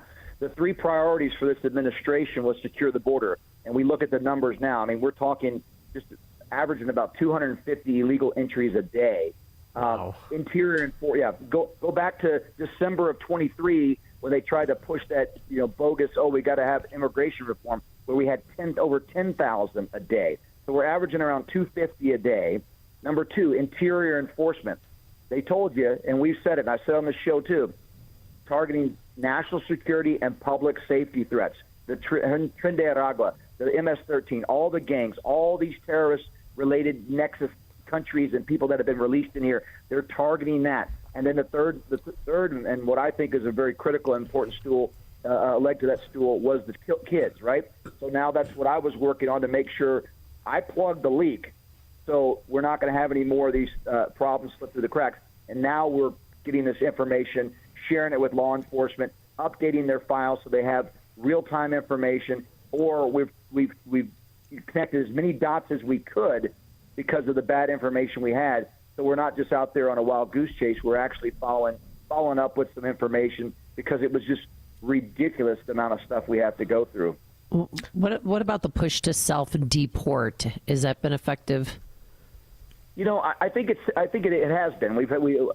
My information that I received is that we were receiving applicants a lot more than we expected early on, and really that's kind of like, you know, what we would do anything else in. Pay your ticket up front. You won't be I can think about how we do that in domestic and civil enforcement. Hey, you do something wrong, you pay the fine, you know, or you get a warning, whatever. It's kind of what they're doing here. Is like, look, instead of encouraging or putting law enforcement out there and making you have a felony, a record, and a official removal from the United States, we're giving you that get out of jail free card if you do it yourself and you go through the right way. I mean, I think that is an amazing opportunity for somebody if they really want to do the right thing, and give them that option. Because here's the thing. When we've given you the option to either turn yourself in and try to make your wrongs right, we've given you the option to remove yourself on your own. I don't want to hear anybody on any pundits, any of that progressive liberal nonsense saying, well, why are we going after these people? We gave you every opportunity to do it right. When American citizens and legal residents have to follow the law and are held accountable, why are we treating non-citizens who entered illegally any different? I think it's a great idea. We're giving them multiple bites of the apple to do things the right way. Third strike, you're out. Going back to what I mentioned at the outset of our conversation, these small towns around the Midwest in particular, but America generally, that really were overrun because of the havoc that the Biden administration created with their open borders and let's see what happens sort of approach to immigration and border security. When we talked to the woman from Springfield, Ohio, I mentioned, she said basically nothing has changed yet, but we're hopeful. Can you give us any color or background on those towns that are sort of crumbling under the weight of a disproportionate share of people that have come to this country? Well, I think the important piece is going back to the background, right? So the answer to the complete chaos that Joe Biden created was, well, let's usurp the rules and laws and let's just bring these people in so they're not, tying up the hands of Border Patrol. Well, I mean, in theory, that sounded like a smart idea, but reality was they abused the parole system and they dumped 30,000 people a month for almost a year into small Midwest towns like you talked about. Now they've been given, they've been paroled in, or some have been given temporary protective status. Secretary Noem from DHS did all the legal things and gave the appropriate notices that they were ending this and going to stop that, which meant these people who were paroled in or given temporary protective status are going to have to be removed or have to leave the country. Well, we've had the judicial coup going on, right? So they immediately put blocks on that. That's all by design by a lot of these, Obama and Biden appointed judges. So it's going to take more time. By law, when you're paroled in, the executive branch controls that parole time. You can get it for a week, you can get it for a year if it's in the best interest of the government. So the government can take it away. They've tried to take it away, and the courts have gotten in the way of it. And it's just, again, anything they can do to put up a roadblock to make it more difficult. And again, to your point of the question, like these small towns are still having to deal with it, are trying to make adjustments to their budgets and to all their things they provide to the city and to the residencies, which is their priority. And it's all getting gummed up because of failed and poor policies, intentionally, mind you, by the previous administration. So we're stuck cleaning up. I think the first 100 days of this administration did a great job of addressing it, keeping it on the forefront. But it's going to take some time. I can only imagine with what I know and what I've seen taking place by this amazing administration, who they've picked, especially in my wheelhouse when it comes to enforcement and law enforcement, what it's going to look like 6 months from now or a year from now. And, God willing, it gets all cleaned up in the next, couple years here. And people realize that during the midterms and vote correctly again and keep America going forward, keep America great, and keep us safe. Because that's the most important. Then we can have some more conversations and have fun. But we got to take care of our American citizens. We got to take care of our cities and our states and our borders and protect us, and then we can work on all the other issues. And what I hear you saying just on that score is, look, we had to get in there and just figure out what was going on. You have a sense of it, but until you're on the inside, and then build systems. This isn't sort of ad hoc. We're just chasing down people ad hoc. What we're doing is building systems at HHS, at DHS, at and then the sub-agencies like ICE, so that, look, we build systems in the first 3 months, 6 months, and then we'll be able to scale up in the next 3 months, 6 months, year. Yeah. Well, think about this. I mean, this is public information. This isn't anything that's inside baseball from my perspective. First thing the president did was identify foreign terrorist organizations, right? The cartel, the ones that were abroad and here, like the Trinidad and Tobago, the MS-13, the Sinaloa cartel, the New Generation cartel, all those cartels identified as foreign terrorist organizations. Got that codified and ruled that he has the authority under the executive. Then he invoked the Aliens Enemy Act, right, which is his authority, and just because we haven't used it doesn't mean it's not lawful. And then he used because he had foreign terrorists identified here in the United States, because he activated the Aliens Enemy Act, he then used the whole of government to help remove these people from the country And what happened? The screaming left decided, oh, wait a second, we don't want that. And so we had all the judges in the liberal areas throw up red flags and shut down the progress. America voted for securing our borders and getting rid of these foreign terrorist gangs and helping find the kids. And the left and the judicial branch has been throwing up hurdles the entire time. And I think it's stupid because it is about protecting America and our best interests. And so, yeah, the point is it's been a process. He didn't just shoot from the hip. He did everything the way he was supposed to. Just like I mentioned, Secretary Noem did the same thing with putting people on notice. We were given this CBP Home app so you can try to do things the right way. I mean, we're giving them the red carpet. Hell, they want to even pay them a stipend if they return themselves. Yeah. Which I think, that one I don't really care for. But if it softens the blow. But at the end of the day, it costs us $500 a day to house a unaccompanied child. It's about half that to house an adult. So in 4 days of detention, that pays for itself. So I see it from a business perspective. We could do that if it encourages them getting rid of. Plus, the amount of money it takes to go out there and run an operation to go round people up, if half of them would deport themselves, that money would be well spent. Chris Clem, former Yuma Sector Board Patrol Chief, as he was explaining, just completed 100 days as a senior advisor to HHS Secretary RFK Jr., working with the Office of Refugee Resettlement. Chris Clem, thanks for joining us again. Appreciate it. You got it, guys. Thank you very much. Thank you. And he joined us on our Turnkey Pro Answer line. Listen to Dan and Amy on your smartphone. Download the AM 560 mobile app today at 560theanswer.com/mobile. Signature Bank is Chicago's fastest growing independently owned business bank. It's a bank that cares about your business and is invested in your success.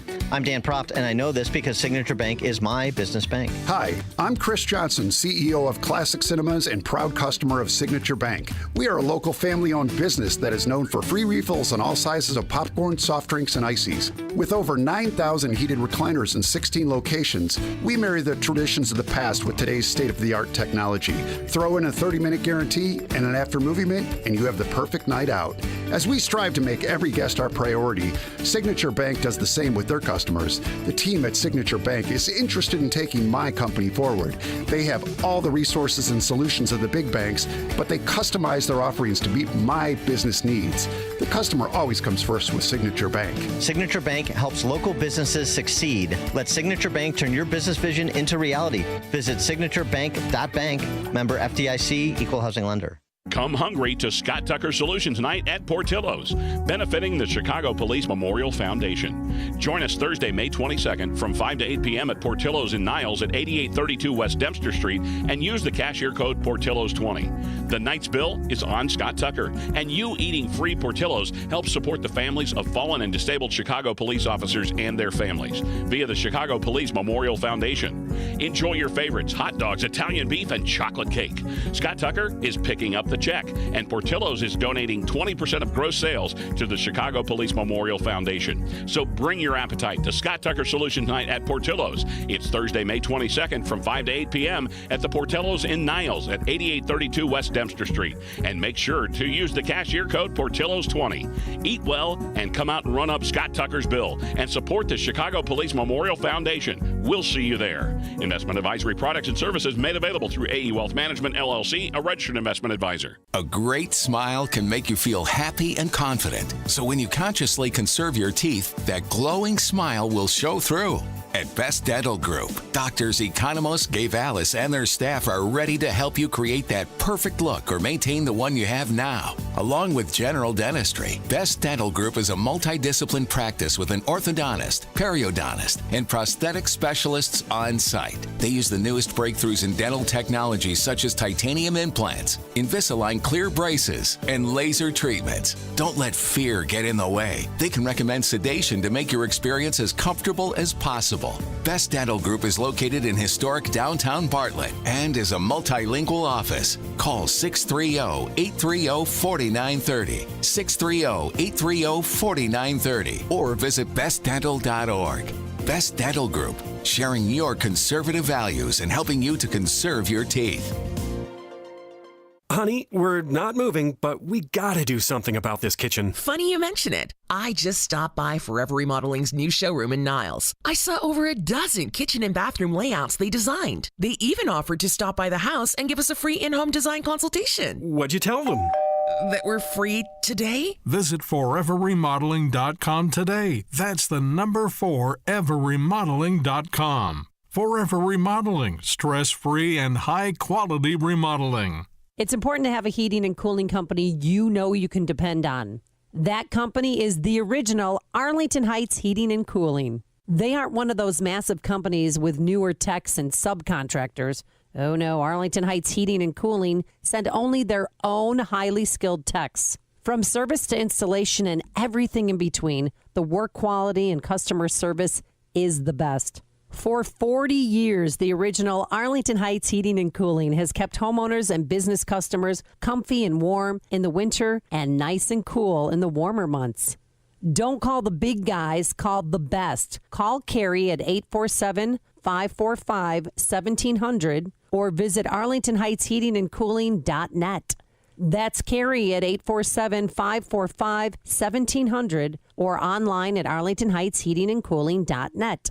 The original Arlington Heights Heating and Cooling, not the biggest, just the best. AM 560, The Answer. So this is a pretty good Florida man story, and it's also a cautionary tale for you girl drink drunks out there who get, buzzed off high noons. Okay. So this dude... Oh, boy. I don't know if I want to hear this now, but okay. First, he walks out of a convenience store with multiple items, including some vodka seltzers, without paying. Okay. Then the cops show up, and he's driving around in circles around the shop for no apparent reason. Then he takes off. He takes off in front of the cops when they arrive, leading him like a miles-long chase. Yeah. When he passed one of the deputies as he was fleeing police, he said he put the vodka seltzer out the window and offered him a drink. Then he attempted to ram two patrol vehicles in the midst of getting all four tires flattened by spike strips. Then he gets out of his car and police tell him to, stop approaching them, get down on your knees. He keeps approaching him, so they fire a taser at him and drop him like a sack of potatoes, and the video is hysterical. We have I had to explain it because we don't have body cam video that provides the detail on all of it, but we have a little bit. Stop. I'm going to give you a drink, that's it. I'm trying to offer you... Looked like a beer or something. He just drove by. He's back towards, I believe, Lakeview.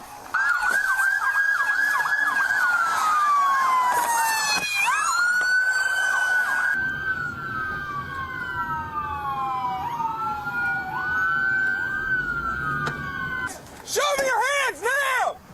Get on the ground now! Get on the ground now! Get on the ground! Get on the ground now! Put your hands behind your back! Wait for it. Okay. A lot of stupid right now. You guys had fun, all right?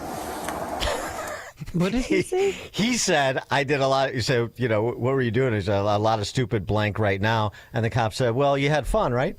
As he's putting him in the cuffs.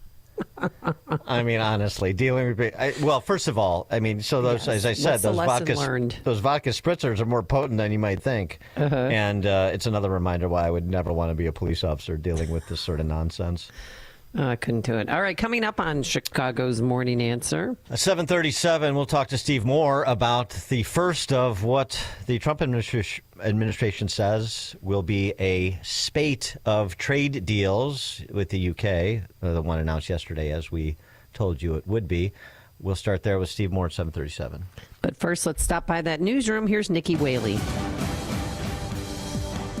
Good morning. It's 44 degrees in Chicago at the AM 560 The Answer newsroom. I'm Nikki Whaley. President Trump is reportedly thinking about raising income taxes on wealthy Americans.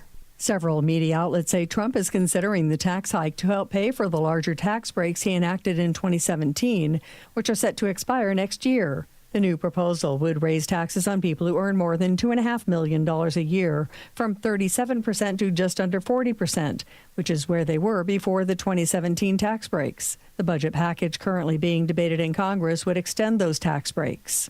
I'm Tammy Trujillo. And President Trump believes upcoming trade talks with China will go well and says a deal would benefit the world. Laura Westbrook reports the comments come as China's exports to the U.S. dropped by 21% in April from a year earlier. Some analysts say that this provides the first official data after the trade war began and shows the initial damage from tariffs, but the effects are likely to become more pronounced starting this month. China still recorded overall export growth of 8.1%. News is a service of Team Hochberg. They've helped thousands of AM 560 listeners with the best rates and service. Let Team Hochberg help you by visiting 56david.com or call 855-563-2843. That's 56david.com. Lower dot equal housing lender in MLS 1124061. A check of the roads coming up in 2 minutes on AM 560 The Answer.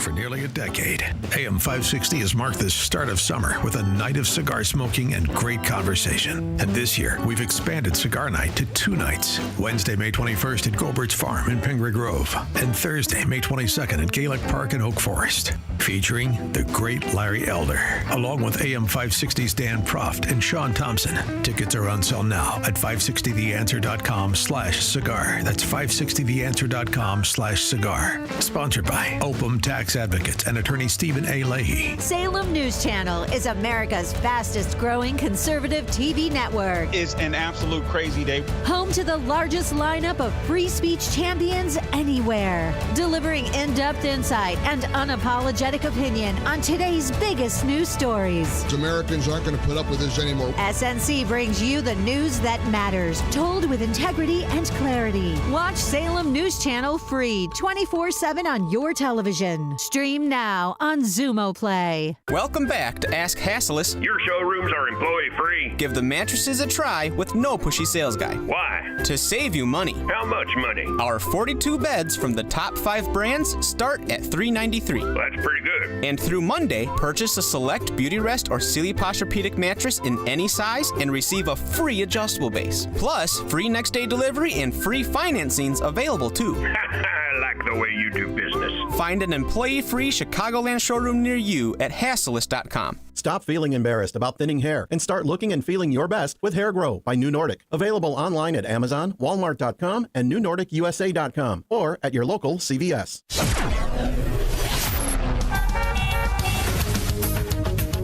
From the Team Hochberg Traffic Center, I'm Nikki Whaley. On the Edens inbound from Lake Cook to Montrose, 16 minutes. Outbound, 14 minutes. On the Kennedy inbound from Montrose to the Byrne Interchange, 14 minutes. Outbound, 48 minutes.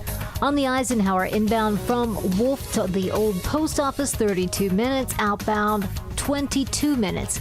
On the Stevenson inbound from the Tri-State to Lakeshore Drive, 37 minutes. Outbound, about 20 minutes. This report is sponsored by Rapid Radios. Rapid Radios are instant push-to-talk walkie-talkies offering national LTE coverage and no subscription ever. Business owners can keep in touch with up to 200 staff members at one time. Go to rapidradios.com now for up to 60% off and free shipping. Chicago's Morning Answer continues next, but now check your forecast from the National Weather Service. Lots of sunshine for today. The high at 65. Clear tonight, low 49. Mostly sunny for tomorrow. Breezy and a high 70. Sunshine for the day on Sunday. High Sunday afternoon, 71. I'm Steve Williams on AM 560. The Answer. Get the latest weather, traffic, and news updates online at 560theanswer.com. Now, from the Signature Bank Studios. Top of the morning, Dan and Amy. President Trump yesterday announcing a trade deal with our friends in merry old England. Here's what he had to say about it. Today's agreement with the UK is the first in a series of agreements on trade that my administration has been negotiating over the past 4 weeks. With this deal, the UK joins the United States in affirming that reciprocity and fairness is an essential and vital principle of international trade. And this deal, as the president alluded to, is supposed to be one of a dozen, Howard Lutnick, Commerce Secretary, saying later, one of a dozen to get done in the coming weeks, they believe. And when that happens, and when the tax and spend bill is moved, tax relief, importantly, spending reduction, not as much as I'd like, but some. When that happens, here's what's going to happen to America, says the president. It's the biggest bill of its kind ever in the history of this country. And Speaker Johnson and Leader Thune have done an incredible job. I mean, I'll let you know we have to get a vote, but we have a lot of support for that bill. And if that happens on top of all of these trade deals that we're doing, this country will hit a point that you better go out and buy stock now. Let me tell you, this country will be like a rocket ship that goes straight up. This is going to be numbers that nobody's ever seen before.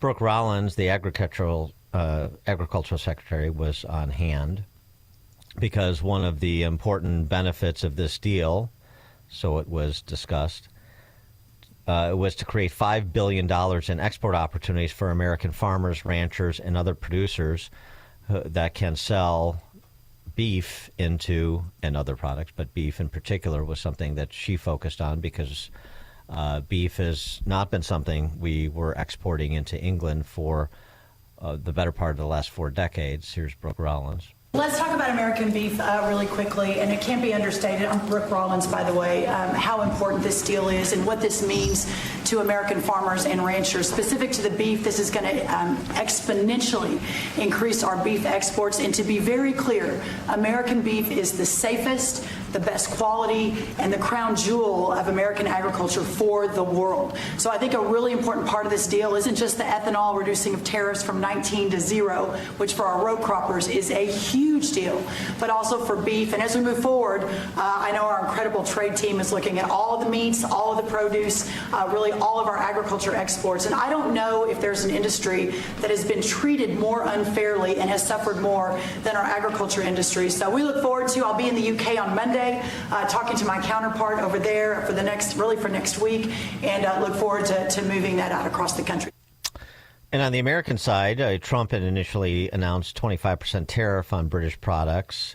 Under the deal, he reduced some of those to 10%, including adjustments to tariffs on steel and aluminum, reduced tariffs from 25 to 10% on the first 100,000 UK-made cars coming to America, including, a lot of luxury brands, Rolls-Royce, Aston Martin, Rover, McLaren, Bentley, Lotus, MG, Jaguar, all the sorts of cars that Amy drives.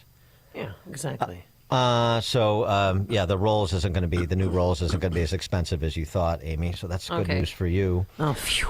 I can sleep better at night. Thank you.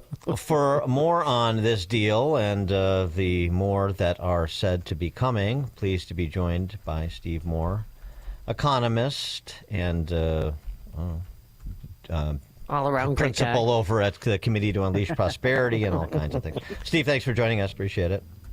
Well, good morning, guys. But I have to say you kind of buried the lead this morning because I think that, the big question that everyone around the country and the world is asking is our new Pope a Cubs fan or a White Sox fan? Oh. There's a big dispute about There's no dispute going on. Right? There's there's pictures of him at the 2005 World Series. He's a White Sox fan. What's that? He's a White Sox fan. There's pictures of him at the World Series in 2005. Yes. All right. Because my Cubs fan friend says but look, if anybody can turn around the White Sox, it's the Pope. Yes. Well, I don't even know if that would help, but okay. They're 10-28 right now? Yeah. So this is a big deal, no question about it. I've been a doubting Thomas, as you guys know, about the Trump strategy on tariffs. I think it's been kind of haphazard and ham-handed, but this is a big development. And I was thinking about this in the context of, remember when COVID hit, And Trump said we're going to have a vaccine, and New York Times, it's going to take 3, 4, 5 years to get a vaccine, and of course Trump got that vaccine out there in 9 months, and that shocked everybody. And so this is pretty amazing how quickly. They were saying the same thing about it's going to take years to get these tariff wars settled.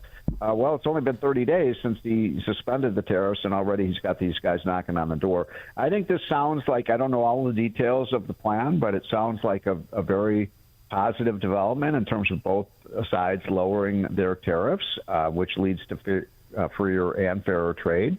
The one element that it does not address, which was, I think, one of the most important, is these technology. The digital services part tax. of our economy, obviously, is these technology companies. Google and Apple and Amazon and so on. And these countries like the Brits have this special tax they impose on our tech companies.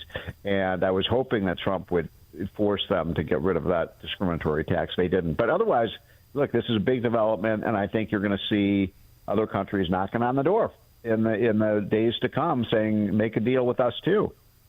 Well, let's say that comes to pass, that more deals come, and I don't know. It sounds to me like there are going to be deals of the variety that we sort of discussed, with like going from NAFTA to USMCA. That they're going to, be a marginal net positive, which Maybe. Okay. That's fine. I mean, Maybe. I'll take progress. I mean, I'll take half a loaf if I can't get a loaf. But yeah, there are some things to still. They're going to deal with the digital services tax separately. They said yesterday. Did they? Did they say that? Yes.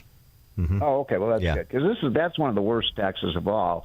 It's basically they're stealing from American tech companies, especially Google, Meta, and all these other firms with these bogus charges. So anyway, that would be a really big deal. And I slept better last night, I have to say, because I've been very nervous about these tariffs. A lot of our factories right now are only running at about 50% because of the tariffs. So we got to get these tariffs behind us. We got to get lower tariffs, but we got to get our factories running again and our business running again. So this is a big deal. How concerned are you on the other part of what Trump mentioned yesterday, the other piece of this that has to get done for America to take off like a rocket ship straight up, like he said? And I'm talking, of course, about the tax relief with these SALT holdouts in the House Republican caucus.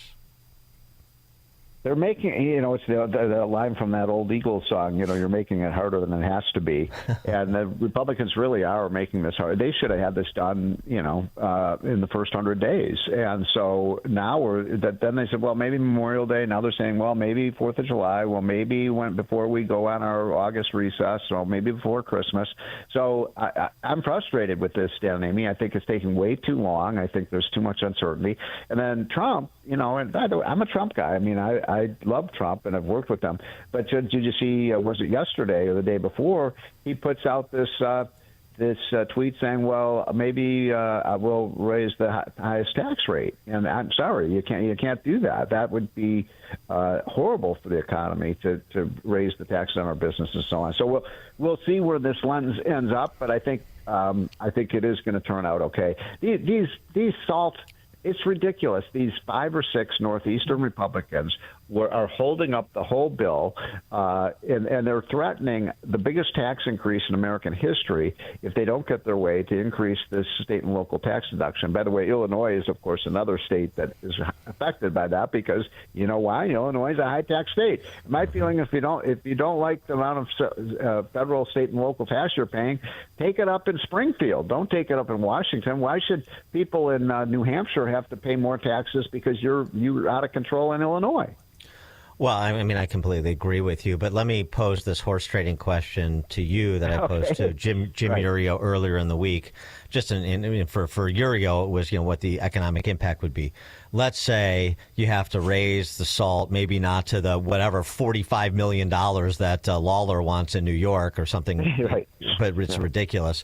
But you have to raise the SALT deduction, and you have to increase the top bracket in order to get capital gains and corporate tax cuts. Would you cut that deal. No. I would never support any bill that raises any income tax rates. That is forbidden. It hurts the economy more than it helps it. And, it's almost like saying, I'm a Catholic, okay? So, it's okay if you just eat a little bit of meat on Friday, during Lent. No, come on, no. The rule is zero. We don't raise tax rates. We lower them. And we should be lowering our I'm a flat tax guy, Dan and Amy. I want the rate. Why don't we do this? Here's the alternative to that suggestion. Why don't we just get rid of all the deductions, every deduction, the mortgage deduction, the charitable deduction, this deduction, that deduction, and just lower the tax rates for everybody by about 20%. Right now, do you know what percentage of Americans itemize their deductions today? Very small. 9%. Yeah. 9%. That means 90% of Americans don't even take any of these deductions. Who do you think the 9% are who do take deductions? The rich. The rich people. So you want to soak the rich? Get rid of all the deductions. Oh, Washington will go crazy over that. Oh my God, because then you wouldn't have anything to barter on. The whole. Plus, you put a lot of accountants out of business. Exactly. So my point would be, don't raise the rates. Get rid of all the deductions. Lower the rates for everybody. Make it simple and call it a day. What do you think? I agree with that, but you also will concede that we don't have the caucus composition to do that. Well, I don't know. Miracles can happen. In 1986, That's what it would be. 40 years ago, we had Democrats. This is an amazing statistic. In 1986, when we did the big tax reform, which was a huge, huge success under Ronald Reagan, we lowered the top income tax rate to 28%. That bill was co-sponsored by Bill Bradley and Dick Gephardt, who were Democrats, and it passed the Senate 97-3. Now, how many Democrats today in the Senate do you think would vote for a 28% tax rate? Right, zero. Right. Zero. Right. I mean, do you think we get Dick Durbin's vote on that, or who's your other idiot senator there in Illinois? Duckworth. Yeah. Do you think she would vote for a 28% tax rate? No. Yeah, I mean, that's how far the Democrats have fallen. Anyway, my point is, let's get this thing done. I want to make sure everybody understands that failure is not an option here. If they don't get this tax bill passed by December 31st, we're going to face the biggest tax increase in history. But that being said, Dan, I'm going to put the odds at 85% that this thing is going to get done before the end of the summer. And I agree with Trump. Once this thing is signed, sealed, and delivered without any tax increases, no rate increases, Mr. President, we're going to have a big boom in this economy. All right. What about the meeting that's happening by chance in Switzerland right now between Scott Bessent and his Chinese counterpart? Yeah. What do we know? Give me the scoop. Come on. That is top secret. I don't know what is going on with that. There is some hope that maybe the Switzerland is acting as a kind of intermediary here to broker a deal between the U.S. and China on trade, which would be mega. I mean, that would be gigantic if China agreed to lower their tariffs. So that's all I can say. I don't know if that's true or not, but that is the rumor that maybe that will be the first negotiation between the U.S. and China. Look, China has to come to the bargaining table here. Their economy. Have you seen those pictures, guys, of the ports in China with hundreds and hundreds and hundreds of ships? All this merchandise, nobody to sell it to. So China's going to have to come to a deal here, and I hope it's quickly. On the spend side, how disappointed were you that Trump's budget framework only had $160 billion in spending reductions? And do you think that the Doge experiment is starting to lose steam, or do you think it will persist? This is frustrating because there is a report out. This isn't even Doge. This is by the government's own auditors, and they found around $400 billion a year that's stolen from programs like the Unemployment Insurance Program, Medicaid, Medicare, Social Security. These are just fraudulent claims that people make. It's stealing. It's like taking money out of your wallet. $400 billion a year. And Doge, discovered pretty much the same thing. So have you been reading these? I bet you see them in Chicago all the time. These Republicans, they're not going to allow, pregnant women to get, we're going to have to shut down rural hospitals. Yeah, same old. Republicans are. Yeah. What's that? Same old propaganda. Right. Yeah, it is total. All we're saying is the people who are frauding the system should not get the payments, and so everybody should be in favor of that. But no, pregnant women will get prenatal care and all this stuff. I mean, it's just outrageous to read these headlines. We can cut the budget by at least $2 trillion, and most Americans wouldn't even know it was missing. I know. Actually, Musk sat down with Laura Trump, and he said 100,000 current federal employees are also getting unemployment benefits. I mean, just to highlight the fraud. That's what they're double, triple dipping, and the fraud is so rampant that the idea that we can't. What was the number you said? 150 billion? No, I said 100,000. Well, 160 billion is what Trump proposed in terms of spending reduction. Yeah, right. Yeah, that's ridiculous. We have to put another zero on there, my friend. Yeah, I hear you. Steve Moore, economist, author of the Trump Economic Miracle and the Plan to Unleash Prosperity Again. Steve, thanks as always. And by the way, we're going to make the White Sox great again.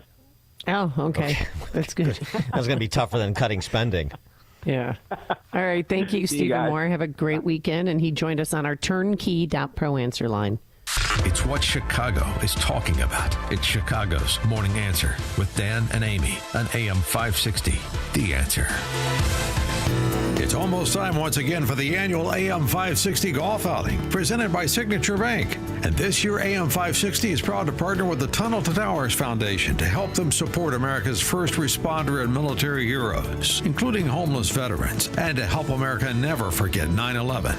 This year, our golf outing is happening on Wednesday, June 18th at McRae Memorial Golf Club in Barrington. When you purchase a foursome to join us, you'll enjoy a full day of golf, meals, an awards reception, and a silent auction. And if you're a business owner, when you purchase a foursome, you'll also receive an AM 560 marketing campaign, which includes 25 one-minute commercials to air on AM 560 Monday through Friday between 5 a.m. and 8 p.m., and a free digital marketing analysis. Reserve your foursome today at 560theanswer.com/golf. That's 560theanswer.com/golf. Sponsored in part by Air Ride Heating and Cooling, Goldilocks, Doors, Locks, and Security, and by Fox Valley Coins. You've heard us talk about our campaign this spring with Caring Network. They're a local pro-life organization based in Chicagoland, and they're working to prevent abortions in Illinois by reaching abortion-minded women with a message of life and hope. But they need your help to do that. Illinois has unfortunately become a destination for so-called abortion tourism, as our neighboring states have imposed reasonable restrictions on abortion. More women are coming to Illinois. In fact, the number of abortions in Illinois has doubled in less than 7 years. Caring Network is committed to reaching the abortion-minded woman, the woman who gets pregnant unexpectedly and is likely to go to a Planned Parenthood or another abortion provider to end her pregnancy. Caring Network needs your help to reach her first. You can help this effort by making a one-time donation of $150. That amount will make it possible for Caring Network to reach 5 women who are considering abortion. Reaching her first means providing services like telehealth counseling with a nurse or scheduling an in-person appointment to show a pregnant woman her baby on an ultrasound. To learn more and to make a donation to Caring Network, just go to 560theanswer.com/caring. That's 560theanswer.com/caring. Come hungry to Scott Tucker Solutions Night at Portillo's, benefiting the Chicago Police Memorial Foundation. Join us Thursday, May 22nd from 5 to 8 p.m. at Portillo's in Niles at 8832 West Dempster Street and use the cashier code Portillos20. The night's bill is on Scott Tucker, and you eating free Portillo's helps support the families of fallen and disabled Chicago police officers and their families via the Chicago Police Memorial Foundation. Enjoy your favorites, hot dogs, Italian beef, and chocolate cake. Scott Tucker is picking up the check, and Portillo's is donating 20% of gross sales to the Chicago Police Memorial Foundation. So bring your appetite to Scott Tucker Solutions Night at Portillo's. It's Thursday, May 22nd from 5 to 8 p.m. at the Portillo's in Niles at 8832 West Dempster Street. And make sure to use the cashier code Portillos20. Eat well and come out and run up Scott Tucker's bill and support the Chicago Police Memorial Foundation. We'll see you there. Investment advisory products and services made available through AE Wealth Management, LLC, a registered investment advisor. Enjoy uninterrupted programming from Dan Proft and Amy Jacobson around the clock, all day, every day, including daily replays of Chicago's Morning Answer on Dan and Amy 24/7. Listen now at danandamy247.com. AM 560, The Answer. Got a lot of text messages. Dan, Tom Dreesen. I know he's from Harvey. I misspoke. I was thinking of Susan Carlson, who's from Dalton. I always get Susan Carlson and Tom Dreesen confused. Susan Carlson from Channel 2, formative? Yeah, she's from Dalton. Well, so is Richard Ropert's from Dalton, and Jane Lynch is from Dalton, too. Yeah, I got it. But one of my this is great. This is from the Amish texter, because the words came back to haunt her. Tiffany Henyard. When she got kicked out, she's like, I may have been kicked out of office, but at least I'll always be the most famous person from Dalton, Illinois. Well, not anymore. Well, she wasn't even before that. Well, nobody pays attention to that suburban mayor outside of that suburb or Chicagoland because she made a spectacle of herself. But yes, whatever. Okay, so Doge cuts. I mean, this is what you're up against, but. I mean, what Moore is talking about, the frustration, is you can't make arguments in response to the silliness of the left. And I'm going all the way to the top. Bill Gates talking about Doge cuts after he just doubled down, put another $100 billion into his foundation. Okay, well, the Gates Foundation can do this work if you're so sort of Johnny on the spot. Now with these cuts, if they're not reversed, we'll go to over 6 million dying. So instead of going down, we'll go back up. Wow. So it's a difference of 2 million lives. Absolutely. Right. $160 billion in proposed cuts for agencies like USAID and foreign aid is going to be the proximate cause of 2 million people dying globally. Nonsense. It's nonsense. But you can't, but rather than stand and deliver, too many Republicans are willing or choose to run for the hills. And this is why you can't get the sort of transformative transformation of the federal government in terms of reducing the size, scope, and expense that otherwise is demanded by what Doge has uncovered just in the last 100 days. So frustrating. All right, coming up on Chicago's Morning Answer. We'll talk more about that topic with former chief domestic policy advisor for Trump at 8:08. And for you mothers out there, your Mother's Day weekend looks spectacular today. Lots of sunshine, a high of 65. Sunday, 71 and sunny. It's 8 a.m. WIND Chicago. Will the U.S. make a deal with China to ease the trade war?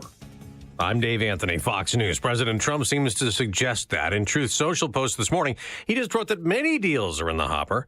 The day after working out an agreement with Britain. As for China, he posted 80% tariffs on China seems right. The president says it's up to Treasury Secretary Scott Bessent, who's taking part in meetings this weekend with Chinese officials in Switzerland. The ongoing trade war currently has U.S. tariffs at 145% on China, with China's tariffs on the U.S. at 125%. Bessent and U.S. Trade Representative Jamieson Greer are hoping to negotiate a deal with China the Trump administration feels is more fair to the U.S. economy. That's Fox's Ryan Schmelz. China's leader Xi Jinping is in Moscow for talks, and that massive military parade he attended with Russian leader Vladimir Putin this morning, marking 80 years since the victory in Europe ended World War II there. As President Trump urges Russia and Ukraine to agree to a 30-day ceasefire, still trying to stop that war. The new Pope has led his first Mass the day after Robert Prevost, known as the Leo XIV now, became the first American Pope. As we celebrate this morning, I invite you to recognize the marvels that the Lord has done, the blessings that the Lord continues to pour out upon all of us. Then in his homily, the Pope switched to Italian. Pope Francis taught us so many times we are called to bear witness to our joyful faith in Jesus, our Savior. Fox's Jonathan Savage reports from the Vatican. The Catholic faithful are looking for early clues as to how he'll approach his duties. The last Pope, Leo, had a strong commitment to social issues. Using that name could be a sign of this Pope's priorities. But he also brought back the traditional papal attire, suggesting a more orthodox pontificate than the one we've just seen. That's Fox's Jonathan Savage again in the Vatican. America's listening to Fox News. Good morning. It's 46 degrees in Chicago. In the AM 560 The Answer newsroom, I'm Nikki Whaley. The new pope is a Chicago area native. Bishop Lawrence Sullivan serves the Archdiocese of Chicago, and he says he's elated. While there's a sense of pride, it really is secondary to the fact that a successor of St. Peter has been elected and is now going to serve as our spiritual leader. Cardinal Robert Francis Prevost, who was raised in Dalton, was elected the first ever American pope. The naturalized citizen of Peru will be recognized as Pope Leo XIV. One of the new Pope's brothers says the Holy Father is a lifelong White Sox fan. John Prevost says his younger brother was always a fan of the Southsiders. After news broke Thursday that Chicago's Robert Prevost had indeed been elected pope, the Cubs quickly claimed him with a message on the Wrigley Field marquee that read, "He's a Cubs fan." The White Sox responded, saying family knows best. They also say a White Sox jersey with the Pope's name and a cap are already headed to the Vatican. I'm Chris Coraggio. A man who pleaded guilty to a deadly road rage stabbing in Chicago's River North neighborhoods going to prison. Alan Saenz Perez was sentenced this week to 16 years behind bars. He will get credit for the 986 days he's already served. The crime happened in August of 2022 in the 600 block of North Dearborn Street. And The Who is coming to Chicago. The Song Is Over farewell tour will be at the United Center on September 7th. Tickets go on sale May 16th on The Who's website. News is a service of Air Ride Heating and Cooling, offering AM 560 listeners $56 off of any service, including inspections. Don't wait for a heat wave for that old air conditioner to break down. Visit Air Ride Heating and Cooling today at AIR-RITE.com. Again, that's AIR-RITE.com. A check of the roads coming up in 2 minutes, but now time for the Signature Bank Business Beat. I'm Liz Clayman, and this is President the Fox Trump Business weighs in Report. on the trade situation with China on the eve of talks between the two nations in Switzerland, writing on Truth Social that China should open up its market to the United States and that 80% tariffs on Chinese goods seems right. The president also writing a Truth Social post about a proposal for hiking taxes on earners making more than $2.5 million a year and families making more than $5 million a year, while closing the so-called carried interest loophole, writing the problem with even a tiny tax increase for the rich, which I and all the others would graciously accept in order to help the lower and middle income workers, is that the radical left Democrat lunatics would go around screaming, "Read my lips." Adding, in any event, Republicans should probably not do it, but I'm okay if they do. That's your Fox Business Report. I'm Lillian Wu, invested in you. For nearly a decade, AM 560 has marked the start of summer with a night of cigar smoking and great conversation. And this year, we've expanded Cigar Night to 2 nights. Wednesday, May 21st at Gobert's Farm in Pingree Grove, and Thursday, May 22nd at Gaelic Park in Oak Forest, featuring the great Larry Elder, along with AM 560's Dan Proft and Sean Thompson. Tickets are on sale now at 560theanswer.com/cigar. That's 560theanswer.com/cigar. Sponsored by Liberty Cigar Company. Arvin? Yeah? Ben is walking around Penny Mustard's showroom handing out cigars. I know. But why? He's celebrating the new edition. You mean? That's right. Have a cigar, Nicole. Congratulations! I just heard the news. Thanks. I'm so happy. You should be. Do you have a photo? Of course. Here. Wait, that's the Rowan bedroom collection. I know. Isn't it beautiful? I thought... You thought Penny Mustard's newest bedroom would be made in the USA and tariff-free with locally sourced wood, forever-tight bed brackets, and drawers strong enough to stand on. Yeah, that's exactly what I was going to say. Look at the molding, the feet, the inlays. The Rowan is one fine-looking bedroom collection. Yeah, it gets its good looks from me. Come see our new addition, the Rowan Bedroom Collection, with king bed, 9-drawer dresser, mirror, and 2-drawer nightstand, starting at $92.40 at Penny Mustard. 7 locations throughout Chicagoland. PennyMustard.com. Newer versions of what people want. Penny Mustard Furnishing. Hey, Sean Hannity here. You know, crime is at an all-time high, and you might already own a firearm, But you need to start with the less lethal option to avoid the financial and mental repercussions of pulling the trigger. Well, enter Byrna, BYRNA.com. Check out their videos. Now, Byrna's less lethal launchers are equipped with tear gas and kinetic ammunition. It's designed to incapacitate any attacker for up to 30 to 40 minutes. And Byrna is so excited to introduce their all-new compact launcher. It's sleek, it's slim, and it hits like a sledgehammer. It fires at 400 feet per second with 41 joules of force per square inch. Byrna, it's legal in all 50 states. You don't need a background check. They can ship it directly to your door, and Byrna is trusted by hundreds and hundreds of police departments and government agencies worldwide. Try it before you buy it. Go to Byrna, BYRNA.com, and find the Byrna dealer partner near you. That's Byrna, BYRNA.com. From the Team Hochberg Traffic Center, I'm Nikki Whaley. On the Edens inbound from Lake Cook to Montrose, 16 minutes. Outbound, 17 minutes. On the Kennedy inbound from Montrose to the Byrne interchange, 17 minutes. Outbound, 33 minutes.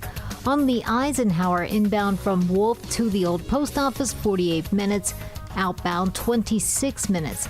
On the Stevenson inbound from the Tri-State to Lakeshore Drive, 39 minutes. Outbound, 23 minutes. On the Dan Moran inbound from 95th to the Byrne interchange, 28 minutes. Outbound, about 11 minutes. Chicago's Morning Answer continues next, but now check out your forecast from the National Weather Service. Sunny skies today, the high at 65. Clear, chilly night, low tonight 49. Mostly sunny, breezy, not as warm tomorrow. The high tomorrow at 70.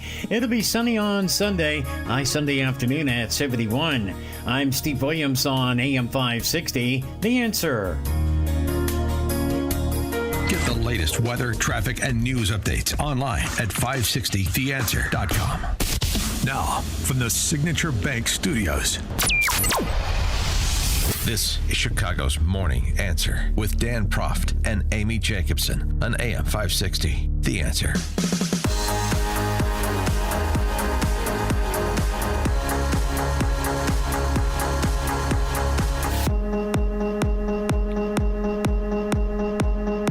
Top of the morning, Dan and Amy.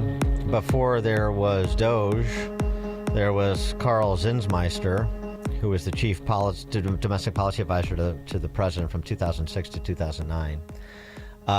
His piece, When Gradualism Fails, in his book, basically a memoir of his experience at that time, he was chief domestic policy advisor, speaks to the same things that we are discussing in the Doge context, in the president's budget framework we were just talking about with Steve Moore. It's the same things, the inertia, the blob, the swamp, whatever your preferred phrase, that nobody, even who has a sincere interest in addressing, can seem to wrangle.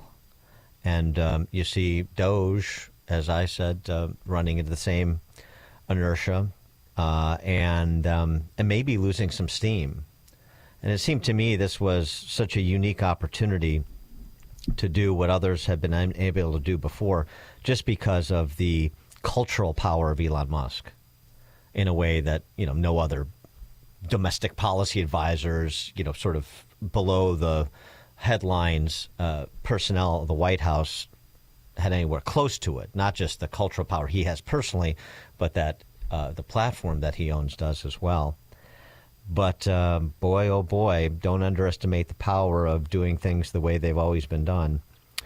Carl Zinsmeister, Chief Domestic Policy Advisor to the President from 2006 to 2009. His book, My West Wing, a very personal account of work in the White House and how to solve Washington's perpetual resistance to reform.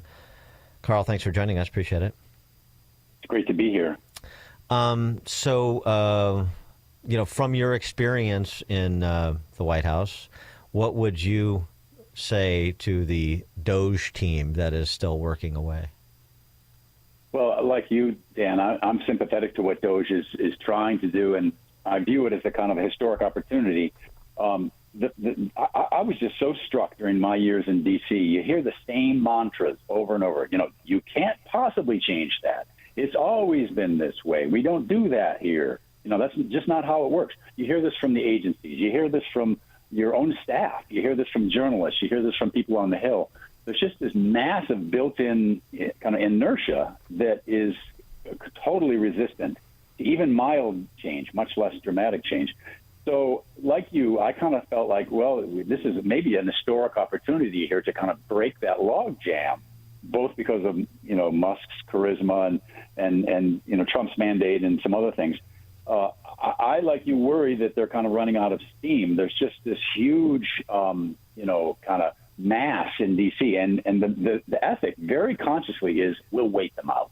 Yeah. We'll hang on. We'll dig in deep. We'll say, yes, ma'am, no, sir.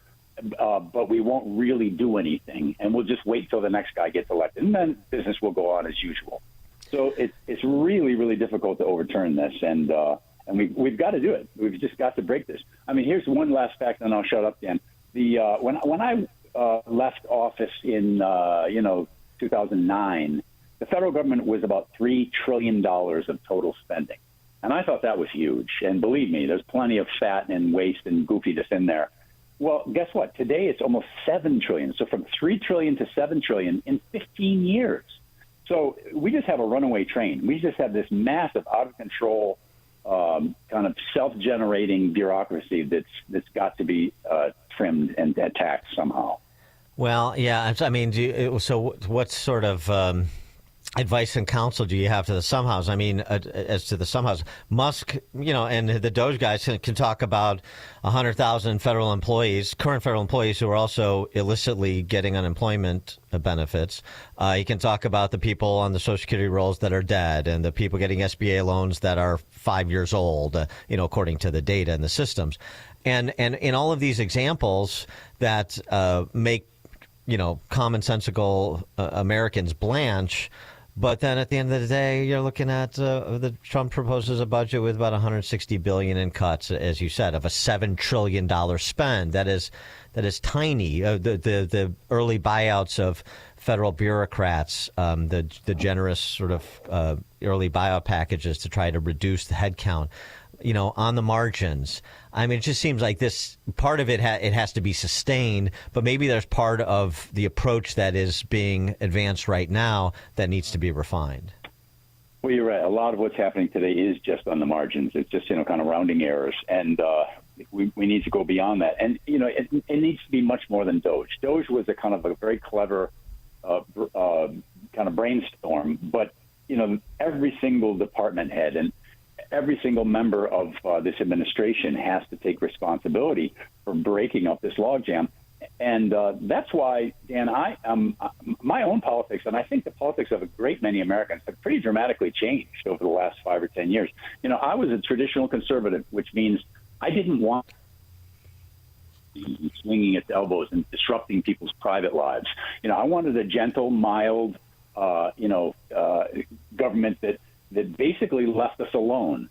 Well, in this new era, I don't think that's what we can do, because what happens if you're that kind of a conservative, you end up just conserving dysfunction. You end up protecting and leaving alone some very, very out of control bureaucratic networks. So I think we have to start becoming more disruptive, and obviously that's been Trump's game plan.